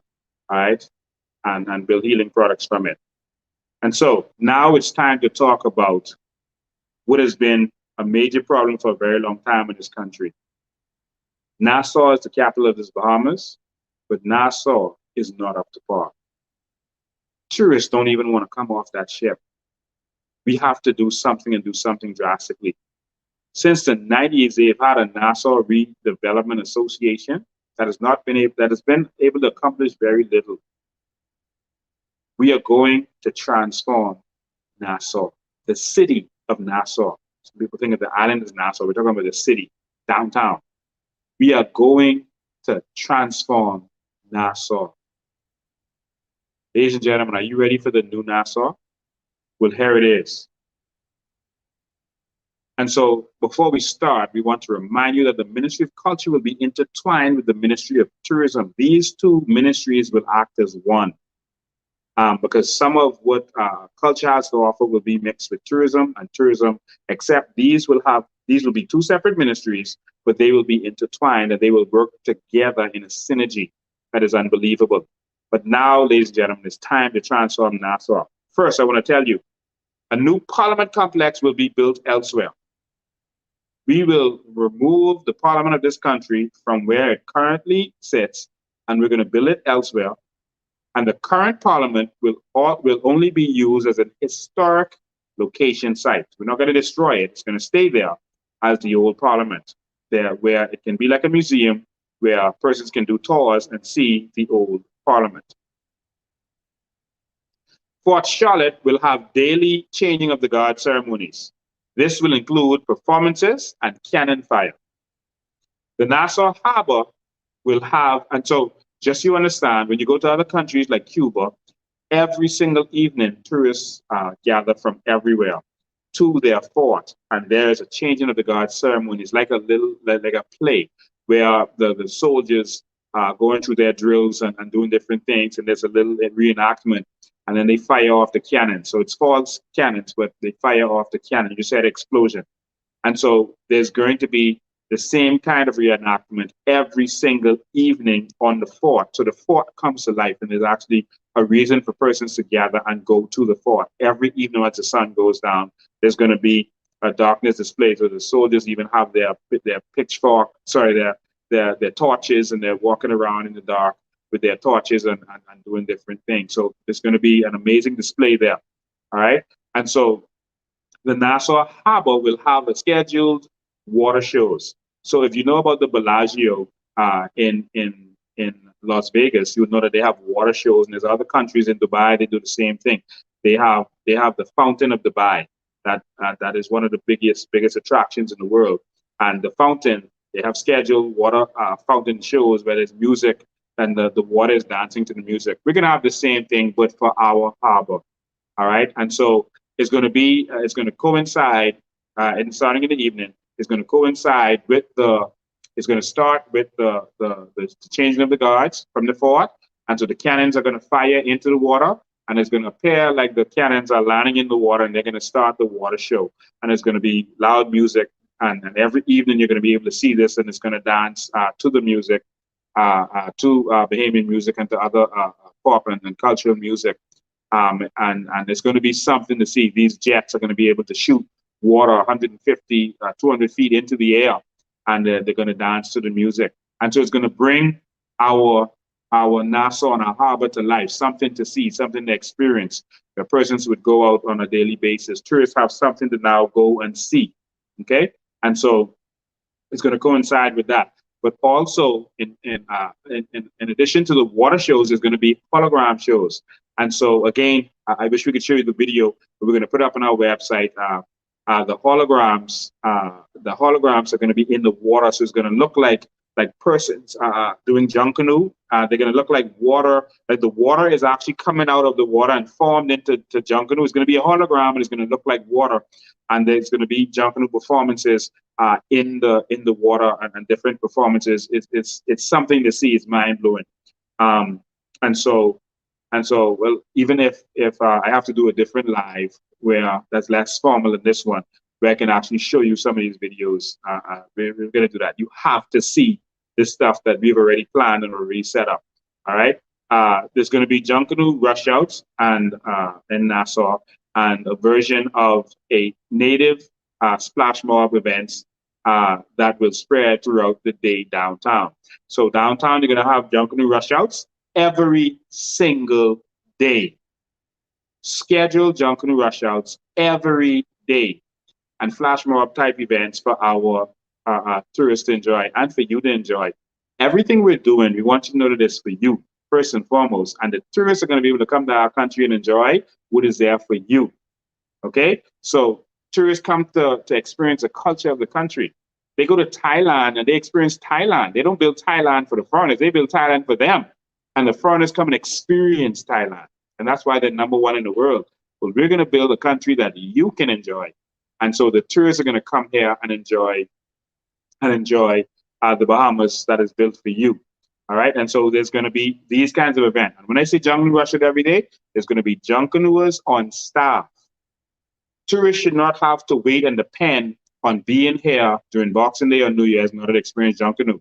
Junk canoe is the Bahamas. And so we're going to have junk canoe rush outs every day at a scheduled time that tourists know that they can gather on Bay Street or gather wherever, and they can experience what junk canoe is. It won't be the competition junk canoe, but it will be junk canoe rush outs where they can dance in the streets be a part of it. They can get in line, they can jump in line and experience this junk canoe rush out. Remember, Atlantis did something like this every evening. They would have junk canoe rush out in their marina village for the tourists to be able to experience it. And so we're going to make sure we have something like this downtown so that Bahamians and tourists can enjoy junk canoe every single day. And junk canoers are going to be on staff and paid for this. Okay. And so we're going to make some changes. We have a couple more things to basically we need you to understand. We're going to get back to that in a second. Our key cultural village. We're going to make some changes to our key. We're going to make some enhances to that. Our key is going to become one of our cultural village. It's going to be owned and operated by the vendors. So yes, we're going to empower the vendors. Okay, we're going to give you association that you can run this entire area. You can operate this entire area from one company, one conglomerate, where you can take this over as owners and benefit together in what's happening there. We want you to be able to control what's happening there with a specific board to do that. We want to empower Bahamians. All right. We want to add craft and souvenir shops to that area, so that person can go there, buy souvenirs, buy crafts, do that kind of shopping if they want to there also, in addition to what's happening. We're going to be featuring restaurants on and over the water. So on the back strip, we're going to have some restaurants on the water, over the water, and we're going to actually have some restaurants in the water. On that beach area, we're going to have floating restaurants out there that people can go We're going to have lights and have it decorated a certain way so it's a beautiful thing to see. And so we're going to encourage that by investing in Bahamians who want to invest, who show that they have the experience and they have the vision to do it. We're going to invest in you to be able to carry this out. And so these are some of the things that we want to accomplish in that area. All right. And so it's also going to feature live bands, nightly or weekend live bands. There's a stage there that we can use. We're going to put tables out there so that persons can sit, hang around, enjoy. We're going to allow persons to set up and be able to eat out there in that grass area. We're going to do some renovation of that. And so that bands are playing and Bahamian bands are paid and they can play and there's something to do and somewhere to go. And so the reason we're doing these activities and investing in it is because this is what other countries, again, like Dubai did. They tried to find, they said we need to find some things for the tourists to do. And they came up with all these ideas that people would want to see and people would want to experience so that there's a reason to come off the ship. There's a reason, there's a place to go instead of being in a hotel room. And so we believe that if we invest in that, it's going to cause more tourists to come. We're going to make more money from the hotel rooms and the tax on the hotel rooms. We're going to make more money from the airline and the flights, etc. From the taxes on it. And so it's going to spur the entire economy and we invest it back in these kinds of activities, ladies and gentlemen. And so, my fellow Bahamians, Porterski Dock. Porterski Dock, we're going to redevelop Porterski Dock. There are already plans to do some things there. We're going to work with those plans somewhat. And first, there will be a massive cleanup of the Porterski Dock area. I'm talking about in the water and around the area, massive cleanup in that area.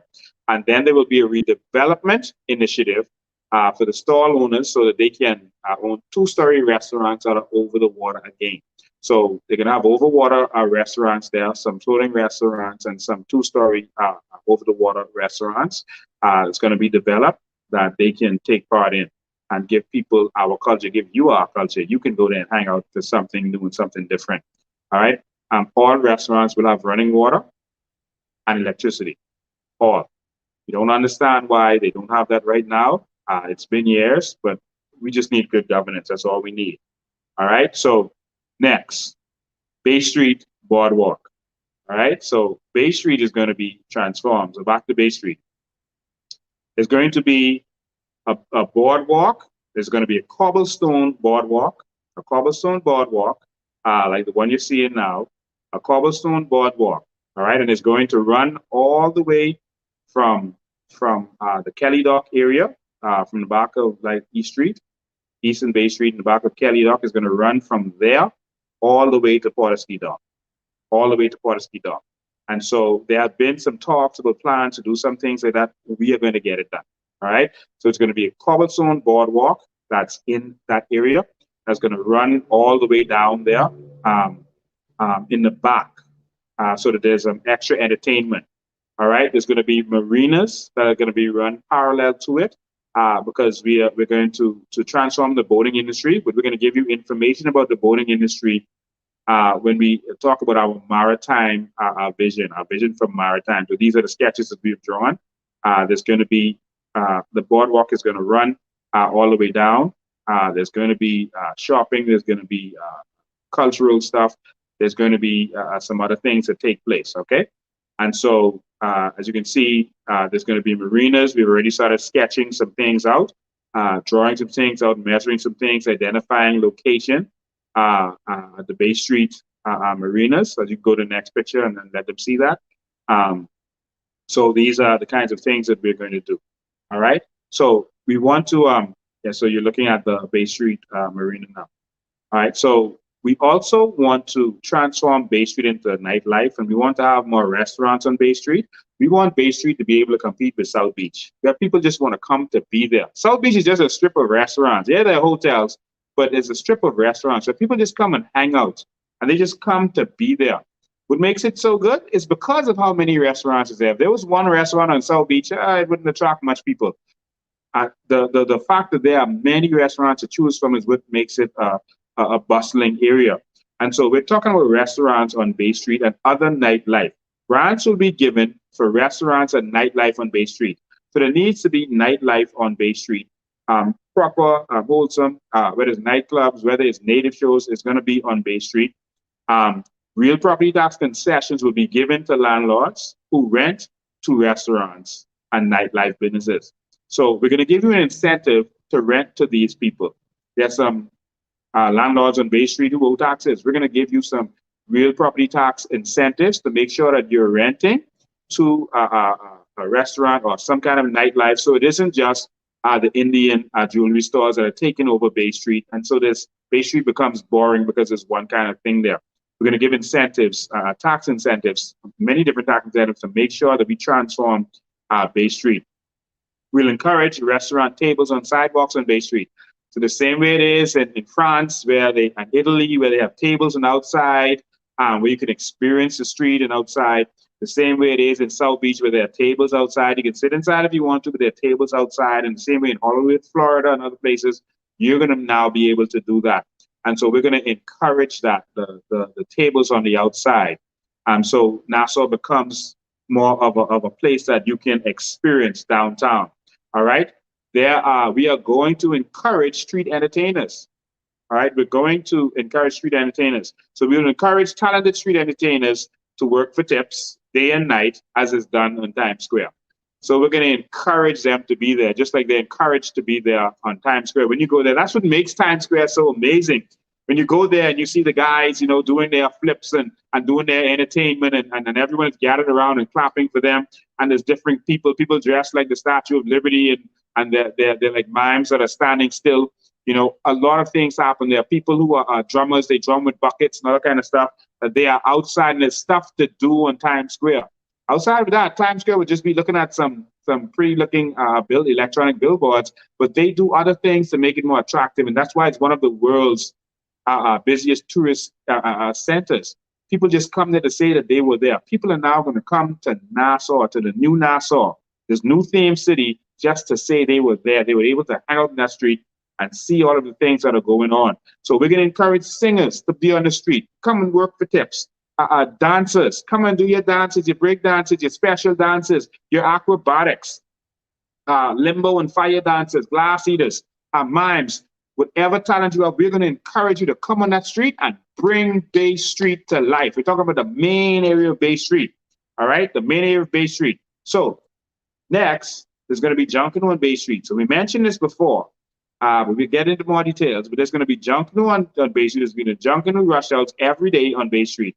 Junkanooers will be on full-time payroll. We said that to you. And there's going to be more cultural development.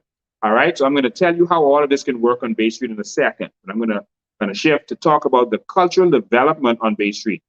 Bay Street cultural development. We will build a cultural center on the eastern side of Bay Street. The eastern side of Bay Street is dead. The eastern side of Bay Street is dead. There's nothing there. It has died. We have to rescue Bay Street. We cannot sit down with our tails between our legs and an arms fold and say, well, it just died. We have to save it. This is our country. We have nowhere else to go. We have to do something, man. The cruise ships have been begging us to do something. We have to do something. And that is what our coalition government is going to do. And so we will build a cultural center on the eastern side of Bay Street with shops and booths, etc. And so there's going to be, it's going to transform that whole area. We're going to compulsory acquire a lot of the buildings in that area, and we're going to redevelop it so that there's a center, all right? And in the cultural center, a cultural market will be established to sell storework, souvenirs, etc. So when you look at certain areas where shipping companies have left, and these shipping companies have just left a big barren area, we're going to redevelop that whole area so people can come there and enjoy what's happening there. We're going to invest in this heavily, the same way they do in these countries that have transformed their downtown. All right. And so we're going to have Broadway style theaters. They will be constructed along the eastern side of Bay Street. So that side is going to be known for our nightlife, our native shows, our Broadway type situation.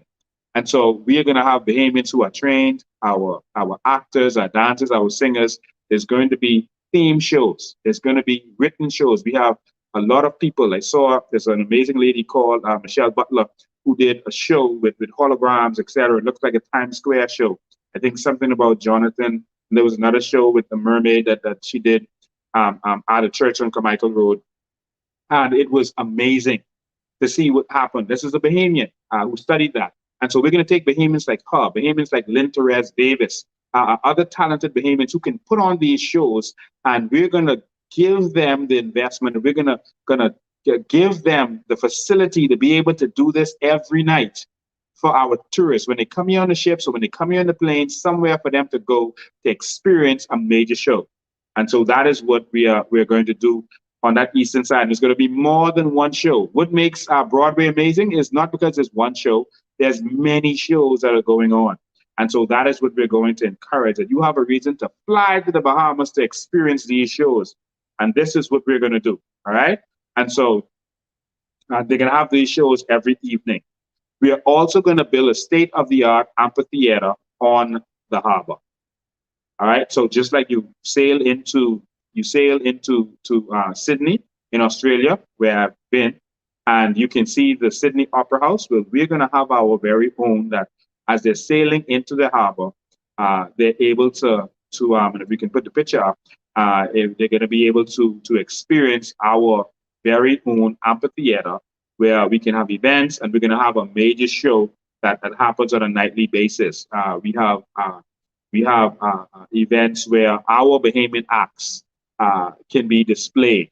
Just like when you go to Las Vegas, you can sometimes see Celine Dion. You can sometimes see different acts, Dolly Parton or whoever, whatever other act is available. They are there. Certain magicians are sometimes there. Our amphitheater is going to have these kinds of things going on a constant basis. And so we have the drawing of the amphitheater. You can put it up at any time. And so we've already had architectural drawings. So that's our cultural center that you can see there, and the amphitheater that's going to be in it on the harbor. And so that's the outside, and you can show the inside. We've already drawn this up. And so that's a sample drawing there. All right. And so this is what we want to bring to the Bahamas. All right. And so Bay Street building development. All right. Bay Street building development. We also intend to build condos on Bay Street with office spaces and parking spaces on the eastern side. So people are now going to live on Bay Street. So as a part of what you see going down from Bay Street to the bridge that is there, there's going to be condo complex, and now people are going to be able to live on Bay Street, live on the water, get that experience. I know many Bahamians, we're pushed out into the middle of the country. We're going to build condo complexes going down there. It's going to be affordable if Bahamians want to buy them. They're going to be able to take part.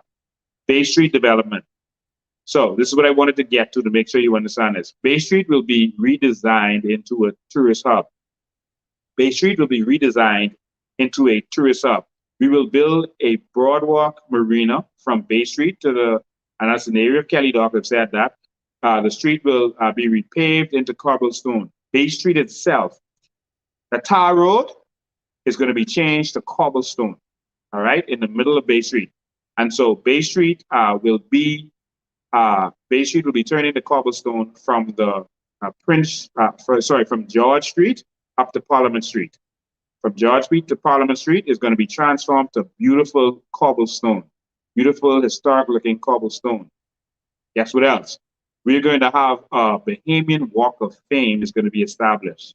So we're going to have a Bahamian Walk of Fame on sidewalks. And so we'll have Walk of Fame ceremonies honoring legendary Bahamians who've accomplished things internationally and locally in the Bahamas, but Bahamians that people should know about. We're going to have a Walk of Fame for our Bahamians in the street like they do in Hollywood. All right. And so Bay Street from George Street to Parliament Street will be for pedestrians only. It's now going to be pedestrianized. So that entire street from George Street to Parliament Street is going to be pedestrianized. And this is in order to accomplish some of the things you heard us saying, encouraging the tables on the sidewalk, encouraging all of this activity that's going on in the middle there. And so in the middle of the street that's there now, there's going to be cobblestone. There won't be a road there anymore. There's going to be tables out on the road. There's going to be stuff going on in the street. There's going to be entertainment in the street. There's going to be a lot of activities going on, and so pedestrians only will be able to walk in the middle of Bay Street. All right, and so traffic will run west on Shirley Street as they're doing now, and they're gonna run east on Woods Rogers Wharf. So you would have to go from Marlborough Street, by where Dunkin' Donuts is, and the Hilton. You can actually turn right on the Bay Street, but you have to go back south onto George Street. Or you can go down to Woods Rogers Walk if you want to head east, go all the way around, and then you can come up on Parliament Street or on East Street, etc., and you can continue on your way. All right, and so you're going to go around that area. The tourists are going to be able to walk. It's going to be beautiful. It's going to be decorated, lights. It's going to be the hanging lights going across, the rope hanging lights going across the street.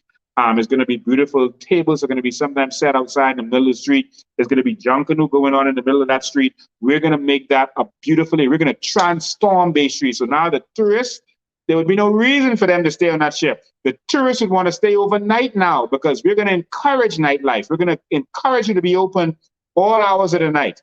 So you should be able to go wake up at 2 o'clock in the morning and go on Bay Street to sit down and have dinner if you want to. You should be able to come off the ship, sit down and have dinner, enjoy yourselves.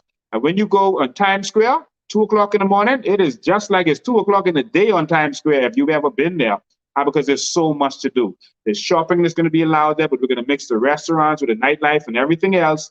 That's going to make Bay Street a lively, vibrant place. And so this is what's going to happen on Bay Street. And so you may ask, how is traffic going to be able to service some of these shops that's on Bay Street? Disney World does it. Disney World is pedestrian only. All right, they have shops, etc. But the trucks have to go there at a certain time. All right, and trucks can go through when they're delivering certain important needed stuff, but this has to be scheduled properly. But we're going to make sure that this operates properly and is functioned and scheduled like clockwork, the same way they do with other places where this happens. All right, so here's the idea that they came up with in one of our meetings: famous Bahamian pirates. And so we're going to have the famous Bahamian pirates. We're going to 4 pairs of Bahamian pirates will be publicly named. So they're going to name these pirates, and they will be trained by an exotic birds global trainer. They will be followed by social media globally, and known by name as the world famous Bahama Pirates. All right. We will sell their merchandise worldwide: T-shirts, caps, towels, cups, mugs, etc. And these pirates are going to become world famous, and so they're going to market them in certain way. Kind of like how we market the swimming pigs. Now it's going to be these pirates that the world pays attention to. This is an idea that a person's brought up in one of our meetings. We are now going to use technology to transform tourism. Thank you for staying with us, but we got to get all of this out. We are going to use technology to transform tourism. How are we going to use technology? We're going to have a new booking portal. We're going to have a new booking portal, all right? And this booking portal is going to have the following functions. We will create an online booking portal where guests can book hotel rooms, B&Bs, or homes for locals. And so on this portal, it's going to be just like Airbnb, but it's going to be, we're going to establish this, and we're going to encourage tourism around the world to go and book on this portal instead of going to Airbnb and HomeAway and these other places. Book it on our portal. The bookings on this site will be VAT-free for Bahamian rooms, hotels, and houses. And so the tax that the government just levied on these Bahamians who are now trying to do it is going to be VAT-free. And so it's going to give an incentive for tourists to come and book there. Guests who book on this portal will receive coupons and discounts for activities nationwide. So all of the activities that we're doing, they're going to get deep discounts for our water park and other things that we're doing by booking Bahamians, whether that's on the Family Islands, here, whatever. They're going to get coupons to use whenever they want to, when they come back on their next trip. But we're going to encourage them, and we're going to encourage all of our smaller hotels to be able to be available. We're going to let them see that these are the hotels. We're going to feature them on the portal, short videos showing you about these hotels. Encourage you to go to to Cat Island and stay in this particular hotel. This is why you should go there. This is what's happening around there. And if you book this, you're going to be able to get these incentives, etc., on this particular portal. All right. And so, mobile app. There's on this mobile app, uh, we have several features. One of them is a guided tour. And so we're going to have a mobile app, a tourism mobile app, where you can get a guided tour. And so visitors will be able to download a mobile app that uses GPS to give them a tour of any island. And so instead of having to, you come to a new country, you don't know where to go. They don't know how to find your store. They don't know how to find certain areas. This app is going to be able to give them walking directions or driving directions to anywhere they need to go. When a visitor approaches a location, the app will tell them where they are and give them a history of that location with on-screen video. So, for example, if they walk and pull up to John Bull, it's going to tell them, it's going to pop up and say, this is John Bull. This John Bull has been open since 18 so-and-so. These are the specials that John Bull are running right now. They're known for this product, that product, the next product, and they're going to be able to advertise it. And so when they pull up to the restaurant, they can say, you are now at this particular restaurant. This restaurant is known for this cuisine, that cuisine, that cuisine, and these are their specials for the day. And here's their menu. And the pop-up will be able to show you all of this, right? In fact, we've already started developing that mobile app, and it is 90% done. And so we're almost ready to go with that. All right. And so tourists are going to be able to get a walking guided tour of the city so that they're not strangers. The app will be able to give tours of the heritage sites. So when you go to a specific heritage site, so for example, you go to Fort Charlotte, it's going to be able to walk you around Fort Charlotte, and it knows your GPS is going to say, this is where the drawbridge was. And this bridge was a drawbridge. And because there was a moat here. All right, but the moat never had water. It's going to give you a history. It's going to tell you this is the area where they kept prisoners. This is the other area. It's going to be able to give you a tour. These cannons were never fired. They're going to give you a full tour of Fort Charlotte as you walk around and go to different spots. It will pop up. I went to the Forbidden City in China, and they gave you and this was years ago when I first went there, and they had a recording. They had a tour guide that was actually recording. And as you walked, it told you when to walk, etc., and it would give you a tour. It didn't have any GPS capability, but it worked. It was very interesting.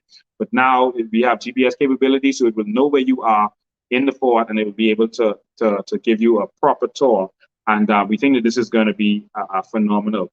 And so persons have the option to schedule guided tours or mobile app tours. So when you go to the forts, you can have a person who is with you, or you can have a mobile app if you want while you are there. All right. And so persons, local payment stores and vendors would be able to advertise on this app. And so that's one of the reasons we want to get tourists using this app, is because we can advertise you. We can advertise your businesses. We can tell them where you are. We can give them push notifications when you have specials. It can direct them to local stores and vendors. It can welcome them to a store when they arrive and update them on the specials. So as soon as they walk in your door, a pop-up happens on the app, and it tells them, okay, welcome to so-and-so per store. These are the specials, and et cetera, once you walk in the door. So it's a phenomenal experience, all right? So in addition to that, there are virtual reality tours. Virtual reality tours that we're going to have. This is another special feature that we think is going to be the talk of the town.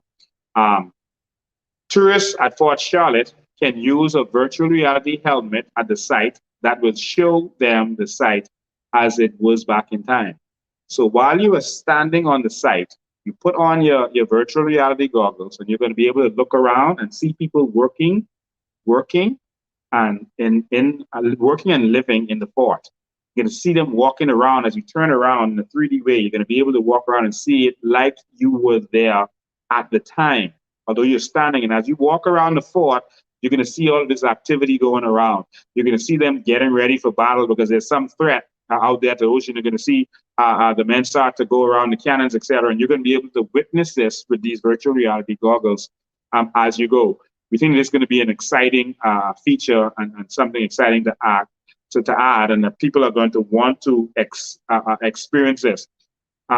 So you're going to see all of them. You're going to see pirates pulling up in the harbor. As you look over the wall, you're going to see the pirates pulling up with the big pirate ship. And this is an amazing feature that we think is going to be talk of the town. Also, in the mobile app, you're going to have a concierge option. Yes, we'll have a concierge service in the palm of their hands. And so you're going to be able to use this app for some neat features.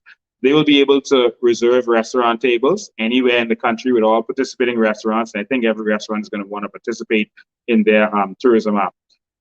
They're gonna buy discounted tickets, be able to buy discounted tickets to tours, events, and shows. So they're gonna be able to buy it right from the mobile app. They're gonna be able to book taxis, kind of like Uber, but they're gonna be able to book a taxi. So if they go on a beach somewhere, they go on Goodman's Bay, there's no taxi stall or whatever, they can just go on the app, see the taxis that are in their area, pick one of them, and tell the taxi, hey, come and pick me up. And they can see the taxi approaching them, and then they can get a ride wherever they want to go. All right. And so this is an interesting feature. In the concierge, they're also going to be able to shop online for items. So some tourists may never get to your store, but they can still shop online for your different items. You're going to be able to display them on the mobile app, and like jewelry, clothing, souvenirs, etc., and have it delivered straight to their room. Some tourists might want to be bothered, might want to come out their room. We just want an option there for them too, to make sure that they spend some money with you in the Bahamas. And so they're going to be able to do this, and they're going to be able to place orders once you offer the service. They're going to be able to wherever they are in their hotel rooms, etc., order food and drinks from outside. So if their hotel wouldn't have conch fritters, they're going to be able to go and order. Some hotel worker told them about conch fritters. They're going to be able to go in there, order conch fritters in this concierge, order special drinks, alcohol, whatever it is they want, sky juices in an hotel. Okay, let's order some sky juice and experience that. And it's delivered to their room. So these are the kind of features we want to add to bring something else to the experience of the tourists that are there. They're also going to be able to browse and purchase music from Bahamian artists. And so we're going to make sure that our culture gets around the world. And so we're going to make sure we have features by our own Bahamian artists, and they're going to be able to buy music. They don't know where to buy it from. And so they can go on the app, they can experience it, get samples of it. And if they like Boom Pineapple Wine, they can now order it right there. They can pay for that, the 99 cents, or buy the whole album for whatever the price is. And they can buy from any of our artists, RB, VMAC, or any of them, all right, Puzzle. And so we're going to make sure that they have access to that on our website and on the mobile app.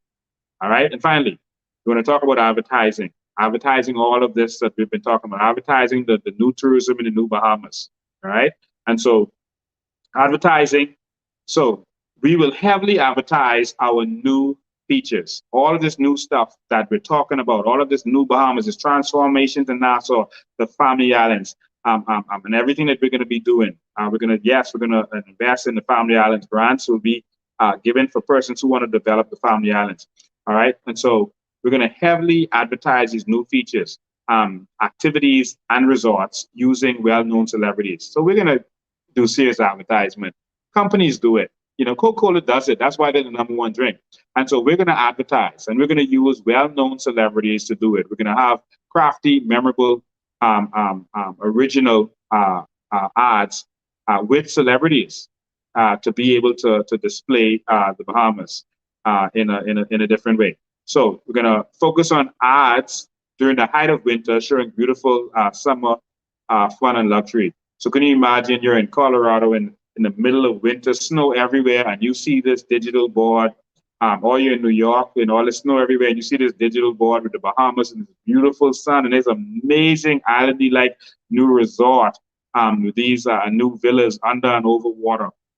That's going to be mind-blowing for people to see. And so it's like seeing a Sprite or a Coke commercial when you are very thirsty, and they make it look so appealing.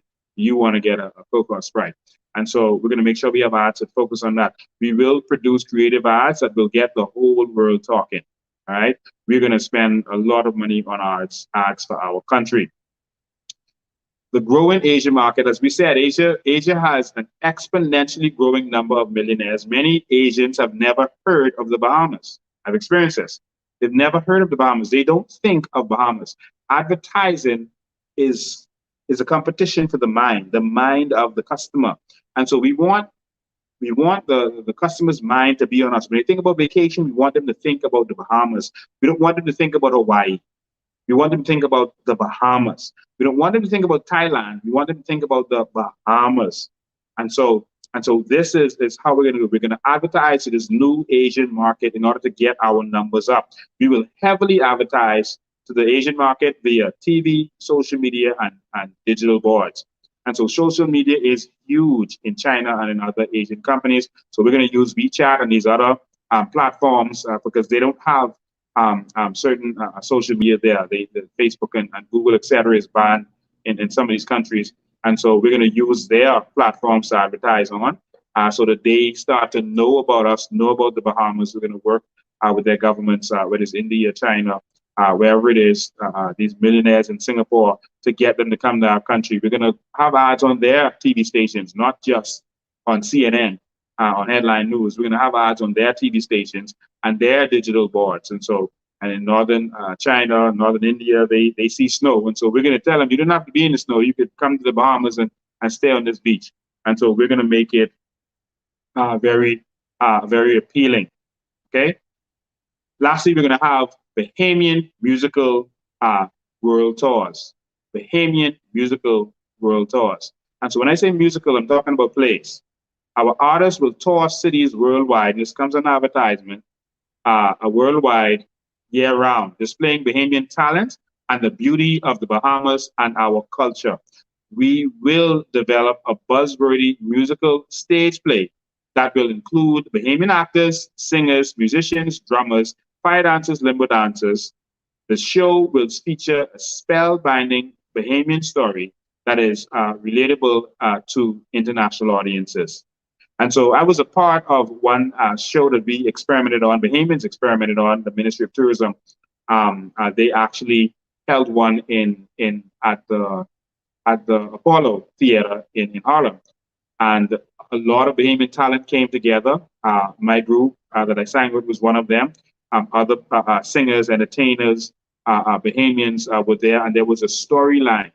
And in the storyline, it allowed singing and dancing and different things as a part of the entire story. So it was a play that gave different groups the chance to sing, different persons, different dances. They were able to see all of this stuff. And it was in a play, in a spellbinding story that made you laugh, made you cry. It blew you away. And they talked about taking this on tour, but they never did it. We think that should happen. And so we're going to make sure that happens. Not only in America, but cultural exchanges in Asia, in Europe, etc., so that they get an experience of the Bahamas. And when they see this, they're going to want to come there. So, ladies and gentlemen, I have presented to you the new vision for the new Bahamas and our tourism product. Ladies and gentlemen, I am proud to present to you the revolution for tourism in this country. We left out boating because we're going to have a major shift in boating, but that is going to go in our maritime plans. And so boating and the sale of boats have increased in the last 2 years, especially during the lockdown for some reason. And so we are going to focus on the boating industry also, but that's going to be in a different area. Ladies and gentlemen, I have presented to you the vision, the new ideas, the new way forward for tourism in this country. This is the new Bahamas. This is the true Bahamas. It is the Bahamas of vision. The old ways won't work anymore. The plantation won't work anymore. Tourism is now a business. Tourism is now your business. Thank you for sitting to this. Now what we're going to do is we're going to accept your questions. If you have questions on how anything is going to be done, if you have questions, my team is here. They're going to read those questions to me. They're going to look at your questions. Remember, your questions go fast sometimes, so please excuse if we miss something. But we're going to take your questions about any part of this that you don't understand. There's stuff that we're still researching because I don't bring anything to the public unless I've researched it thoroughly and I know it backwards and forwards. There's some things that we are experimenting because we wanna go bigger than Dubai and these countries. We wanna do something different that people are gonna talk about. We're talking about an underwater bridge that goes from Long Wharf Beach to the water park, where you can literally walk underwater. All right, we're talking about an underwater bridge. It's a glass bridge. It's a glass tunnel where you can actually walk underwater. So we're just looking at the seafloor and the depth that they have now dredged before we present this to the public. But we're looking at things like that people are going to talk about. You can walk from the Long Wharf area in this glass. You can see the bottom of the ocean. You can see the cruise ships are going over top of you. All right, as you're walking under the water over to Paradise Island. Listen, man, this is a new Bahamas. This is something different. All right. But once we finish the investigation on that with our engineers and our architects, we're gonna bring that to you. We have some more investigations for things like that. But ladies and gentlemen, at this point, I want to thank everyone who contributed to this vision, to this plan.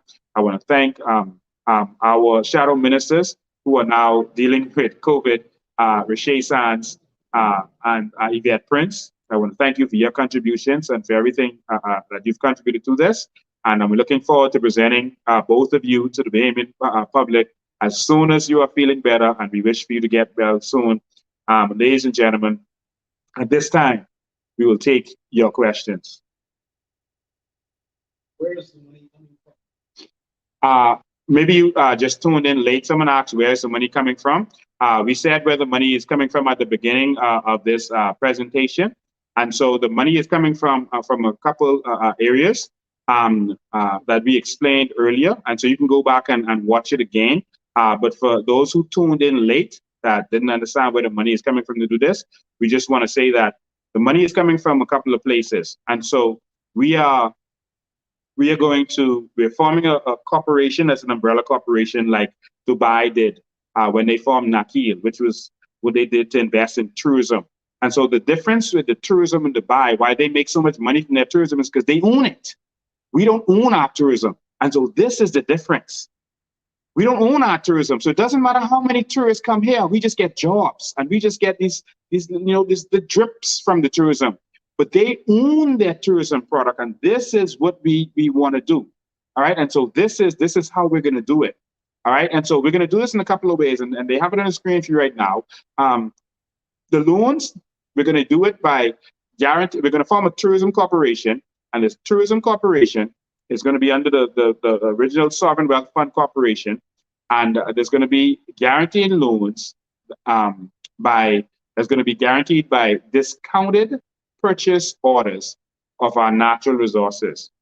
Okay, so in one of my lives before, I explained to you one of the customers is America. They're doing $2 trillion in investments in infrastructure. They need everything we have. We're going to sell to them. China is doing the same thing. Germany, other countries are doing the same thing. They're investing. Russia, countries around the world are investing in their infrastructure. They need what we have. The world is running out of sand. Quick Google will show you that. And so we have what the world needs. We're going to give them what they need from our natural resources, not just sand. We're also going with carbon credits, and carbon credits is going to bring a certain amount of money to us right away. All right, and so that along with that particular thing, along with other, well, the guaranteed loans from the natural resources is the main way that we're going to be getting funds to guarantee what we're doing. And so that is the main way. It's not the only way, but it is the main way. All right. So any other questions? How would this competition affect the She asked about competition, and I also should have said that is the loan guarantee from the purchase orders. We're going to get pre-orders from customers from countries that need these natural resources, and we're going to get loans based on those. All right, that's how you get lines of credit to do certain things. That's what Dubai did when they discovered their oil. So I should have explained that better. And we're going to get a loan guaranteed by beachfront crown land, which we are going to develop, but we're going to get loans guaranteed on them. And allow them to develop. And we're going to give you Bahamians money to develop some of these beachfront crown lands, and also partnership with international investors, with multinational investors and Bahamian investors. are also gonna put up to be able to do some of the stuff we're talking about. All right. So you talk about competition. Competition is what capitalism is all about. We're about capitalism, and so competition is good. What makes Orlando great is not because there's only Disney World. It's because there's Disney World and so many other things. That's what makes it great. You go to South Beach because of competition, because of the options. When you go to South Beach, you don't. If there was one restaurant on South Beach in Miami, it wouldn't be interesting. It's the strip that makes it good. You go to a mall because of all of the options. That's what makes it good. That's what makes it a hangout. So competition is good. Competition attracts. And so this will be the shipping and water slide mecca of the world. We're transforming it with our new kind of water slide that encompasses the ocean instead of swimming pools.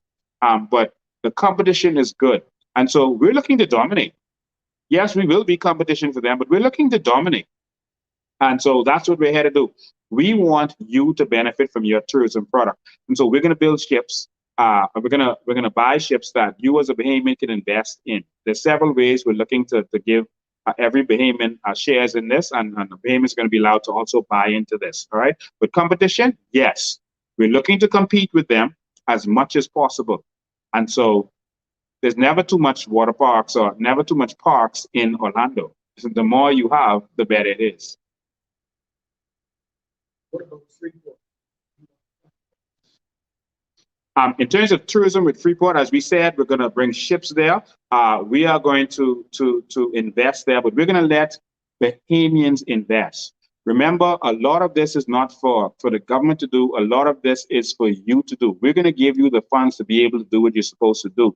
And so, someone asked me years ago. I was a police officer and I was there, and someone asked me. Sorry, no, I wasn't a police officer. I had owned a business, a shoe store in Grand Bahama, and I was staying in the Grand Lukai, and someone asked me if you want to, if you were able to buy this hotel because the hotel was in problems at the time, what would you change about it to make it profitable? I said nothing. This is a perfectly good hotel. But I told them the problem is the tourists who come, you have nothing to do. Tourists want more than just to lay on the beach. They want some entertainment. They want some nightlife. They want some experience. I said I would invest in experience. And this is what Atlantis tried to do because there was no experience in Nassau. They tried to add the aquarium and add the water slide and add a movie theater and add a comedy club and add certain things. So the tourists would want to, they would have stuff to do if they come to Atlantis. But one of the problems they have is that it's still like a prison. It's like a box. Tourists don't want to come to a country and just stay right there in the hotel. No matter how much things the hotel is offering, they want to be able to go on to Atlantis. That's one of the problems Atlantis had. All right. But what we're going to do with Grand Bahama, like with other islands, we are going to build up the experience for tourists. Everywhere that we're going to bring us one of our ships, we're going to build up the experiences for them there. But we're going to allow you to contribute to that. You're going to come with the vision, because this is the people's plan, and to the vision to the tourism corporation, and then you're going to get grants to be able to do stuff. Who knows Grand Bahama better than Grand Bahamians?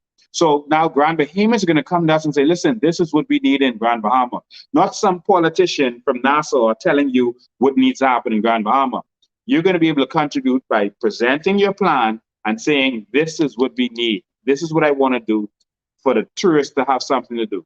And then as tourists have more stuff to do, then the cruise ships are going to want to come there. Then the airlines are going to want to come there. Then there's going to be demand that is built up from it. Next question.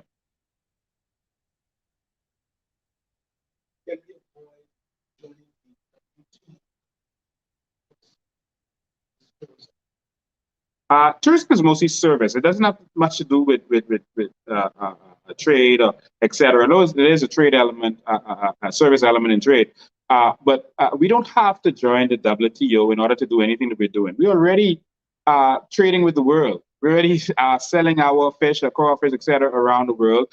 Our limestone, our aragonite is already being shipped out.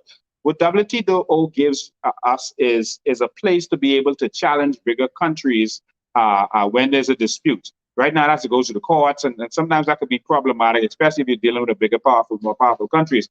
There are countries in the Caribbean that has challenged even America through the WTO and beat them. And that's one of the reasons Trump was like, hey, this is a disadvantage to us. This is pulling us down. It's taking away our strength. And so there's some advantages to it. But for right now, because we don't do much international trade, there's no benefit for us as it relates to it. So for right now, we don't have to join the WTO to do any of this stuff. Go ahead. What firms do we have to do tourism?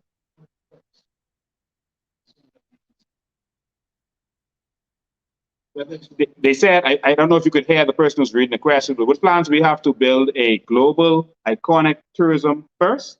Well, we want to do a lot of firsts, all right? Stuff that's going to be memorable. We already have a lot of memorable things that are unique to us. It's just that we haven't built the brand around it. And so what we are doing is we are investing in Bahamians who want to come up with these ideas. So if you have blue holes in Cat Island, you tell us what you want to do with your blue hole. You come together as a people, or a person comes with their plan, like Sarkis did, and then we say, okay, here's the money. This is what you do with the blue hole. This is what you do with this part. You have some caves here. You want to do something around that? Okay, you want to build a restaurant in the cave, whatever it is. We're going to let Bahamians contribute to this, not just politicians. I know this is different because we used to be in spoon fed, but we are going to open it up so that we allow you to be a part of this. Our water park, we think it's going to be memorable. When you see these Junkanoo figures as you actually enter the harbor, I wish we could have shown you some of this, but as you enter the harbor, you're going to see these Junkanoo figures, and this is actually a water park where you're whirling through the instruments, and these big figures and statues are in the harbor, standing on the tip of the island. That's actually a water park.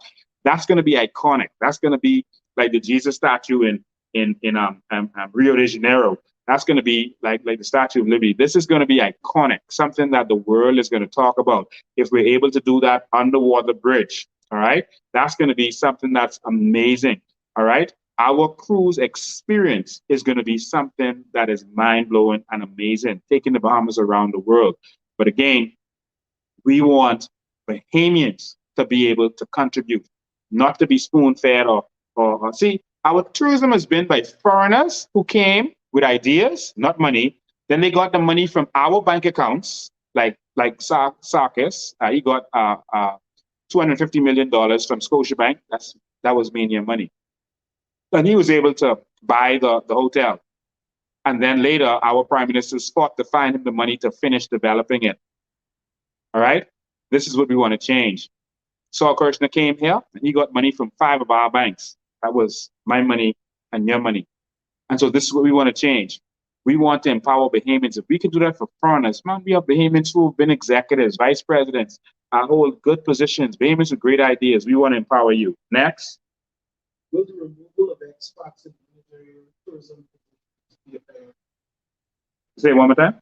Will the removal of expats in managerial positions in tourism be a priority? No, the removal of expats will not be a priority. We're trying to make Bahamians owners. Wherever there's a position where Bahamians can be, expats should not be there. All right? Now, a multinational corporation that brings in their people and they want people in certain managerial positions, they should be able to have their managers in their positions. But guess what? We're going to have our hotels. We are going to have our hotels that we're managing. And we're going to make sure the Bahamians who just love this area is able to work there. And as we have more Bahamians as owners, we're going to bring expats in, but they're going to be working for us. They're going to be making us wealthy, not making some foreigner wealthy. There's going to be a shift. All right. So you're going to want to have some expert who lived and worked in Dubai and built up hotels and resorts in Dubai and has that experience. You're going to want him to come and work for you so you can be an owner. You can dream about the other businesses you want to open as your investments come in. And so it's gonna be a shift. Right now they're competing with us for jobs, but in the new Bahamas, we're going to be the owners. So they're going to be competing with each other to work for us and make us money. That's the shift. I hope you understand. Is the government going back into tourism? And what is the difference between going into tourism now versus going into tourism? And so the government itself is not necessarily going into tourism. Again, we're using the Dubai model. Dubai found oil, but there was not enough oil to last forever. And only 5% of their GDP which is $102 billion, is actually from oil. People say, oh, Dubai can do this and empower their people because of oil. No, only 5% of their GDP is oil. All right, much a bigger percentage of it is tourism. All right, and that's because they own the tourism product. And so this is the difference. They formed a company that was run separately. This company is run privately. All right, but it's connected to it's connected to government because the government formed it, but it's run by professionals. So we have professionals in this country and we have professional Bahamians who are living all around the world right now. There are Bahamians working in Dubai in senior positions. There are Bahamians in senior positions all around the world who have the experience to run this new tourism company. Many of them are living right here. Many of them are living around the world. So before, whenever you had governments run these companies, it's corruption. Corruption has been the problem. And they were not interested in making money. They were interested in getting votes, giving people jobs just to secure political favors. But now we are going to run the country like a corporation. And so when this corporation takes over, it's going to be separated from the government. And so we're going to have professionals, Bahamians, locally, and Bahamians who come back from away, and they're going to build the new Bahamas. And that is what the difference is going to be. Next.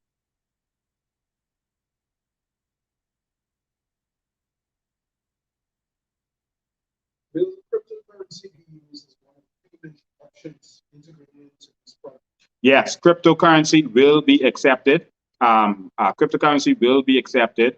Other countries like El Salvador has done that. China has just gone into it with their new yuan digital payments. They've gone into cryptocurrency area. We are going to go into that area also of cryptocurrency. In one of our other plans, you're going to see what we're going to do with cryptocurrency. This is under our finance plan. We're going to not only mine cryptocurrency, we're going to mine them directly here using renewable energy to make it doable and inexpensive and ethical. We're going to mine cryptocurrencies, and we're going to allow cryptocurrencies to be accepted here for payments all over the Bahamas, like El Salvador and other countries have done. We're going to get into this. So people can pay with cryptocurrencies at the hotels, at the water parks. They can pay with cryptocurrencies anywhere, and it's including the new currency that has just been launched by China. Okay. Will the government be building boutique resorts to lease to Bahamian staff? Remember, it's not the government; it's the tourism corp, which is going to be separated. The government is going to start it up, so we're going to provide the startup for it and then turn it over. All right, so yes, they're going to build these things, and then Bahamians who have the experience, you can form your company. So right now, Atlantis is managed by Marriott. Many hotels you go to around the world in Florida, etc., the owners of the hotel don't actually run the hotel. So as Bahamian, you should come together with your experience and now become hotel managers. And so while the Bahamian public through the Tourism Corporation will own the resort, now we can have Bahamians running these hotels. Not only are we going to encourage you to own hotels here in the Bahamas, we're going to encourage Bahamians to own hotels in other countries. And your management company, so this is different from the ownership. Your management company, if you own a hotel in Jamaica, because we want to benefit from tourism everywhere. So if we have a tourist resort built in Jamaica, a Bahamian company might be managing it. Your brand, your management brand, may be able to become popular because we invest in you and you make sure that you give good service and the good service that we're used to in the Bahamas. And so we're looking to invest in the Bahamas, but also outside of the Bahamas. There are Jamaican hotels that built here in the Bahamas, and they're benefiting from our tourism. And so we want to do the same thing in other areas. And so if tourism is number one in Thailand, why don't we, the Tourism Co-op, build a hotel in Thailand and benefit from their tourism? And all Bahamians benefit through the Sovereign Wealth Fund. This is where we want to take this. Continue. I have a plan to bring tourists to our keys by putting in place a floating bridge configuration to access the keys. Would this be a plan that can get funded? Say that one more time. I have a plan to bring tourists into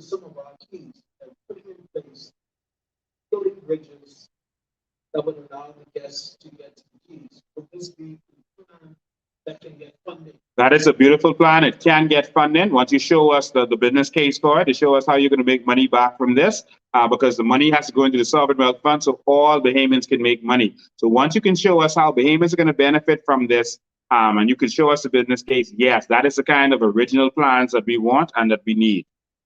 And it may just be simple as ferries to different islands. You might want to do a ferry because we're building a resort on a certain island and you want ferries just like Dr. Minnis is controlling the ferry industry with Brent Simonet right now, and they have ferries to the Baker's Bay and these other places. Other Bahamians might want to do ferries to other islands and keys, and they can show us the business case, and we can benefit that to make sure that we connect all of our islands. Is it possible for COI to own the power company? Yes, it is very possible for us to do that. Remember, we are going to be offering free electricity throughout the Bahamas. All right, free electricity throughout the Bahamas. The first thing we're going to get rid of is monopolies. All right, and so we're going to have free electricity throughout the Bahamas. It sounds big, but it is done in many countries. All right, right now, they say it costs 360 million, sorry, $480 million to operate BEC, to give you electricity. And so $480 million is very doable right now, actually. And so with carbon credits and other things that we're going to be doing, we're going to, with carbon credits, have multinational companies and countries build our solar power plants for us. They're going to get carbon credits for doing so. And so we're going to build our new solar plants and hydro plants. There's enough energy, and we're going to present our energy plan to you very soon. And it's going to be mind blowing. We have a meeting with certain key engineers to finalize this, and you should be in the coming days. You should be seeing that meeting, and we'll be going live with our energy plans. That's going to revolutionize this. But we have enough sun and enough current in our nation to not have to pay for any electricity. All right. The only reason you pay for electricity now is because the PLP and F&M benefit from the selling of oil, the storage of oil, and the transport of oil. That's the big money. The transport of the oil to BEC. How much did the study cost for the tourism plan? The study plan for what we presented to you costs us nothing. We have experts, we have engineers, we have architects, we have persons who have experience in the area. We met with persons who have experience in the area. And so the plan didn't cost us anything. All right. Money is not scarce, vision is. Sam Walton said that once when they asked him how he went from being a 5 and dime store to being Walmart. Money isn't scarce, vision is. And so we had the right people in order to get this done. And of course, before we go forward with anything, we're going to do environmental impact studies and make sure that we do everything in a way that is eco-friendly, because we're building a new green Bahamas. And so that's why I said certain things we haven't fully presented yet, like the underwater bridge that's going to go across the harbor. And so once we finalize that, then we're going to present it in a way that's pretty exciting. Continue. The tourism plan seems Nassau-centric. What does that work with getting people to meet Nassau population? Wouldn't it be better to do like Singapore and build public housing skyscrapers? We're going to build, and we have a plan called urban transformation. All right, and you're going to be hearing that soon when we release our persons who are experts in that area. They're going to be presenting you the new Bahamas, and there's going to be high-rise in Nassau and in other areas. This plan is not Nassau-centric. What we're doing, as you've seen us say as we were going around to different family islands, is we're leaving certain things for persons in that area to determine what they want to do with their island. All right, we are leaving it for you, and we're going to provide the money if you come up with the proper vision to say what you want done in your islands. And so, as we said, we want boutique, exclusive hotels, luxury hotels owned by Bahamians all over the family islands, on the Keys. You can come to us and say, listen, my family has this key, or we want to buy this key, or we want to do something, and we want the government to help us to fund it or help us to find funding from wherever else in the world. And so we will do that. All right. So it's not Nassau centric at all. We are going to make sure that you, who are from the Family Islands and other persons, are able to contribute to everything that is being done. But we had to, and we couldn't do everything in this one display. You're going to see more things when it's finalized, because otherwise this would be a 5-6 hour presentation. There's so much that we need to change in tourism, but it's a desperate situation right now to get help for Nassau, which is the capital. All right. And so I thank you all for your questions. Ladies and gentlemen, we have presented a plan to you that is transformational. We want to ask you to share this. We also want to ask you to go on our website tomorrow, tomorrow starting at about 9 a.m.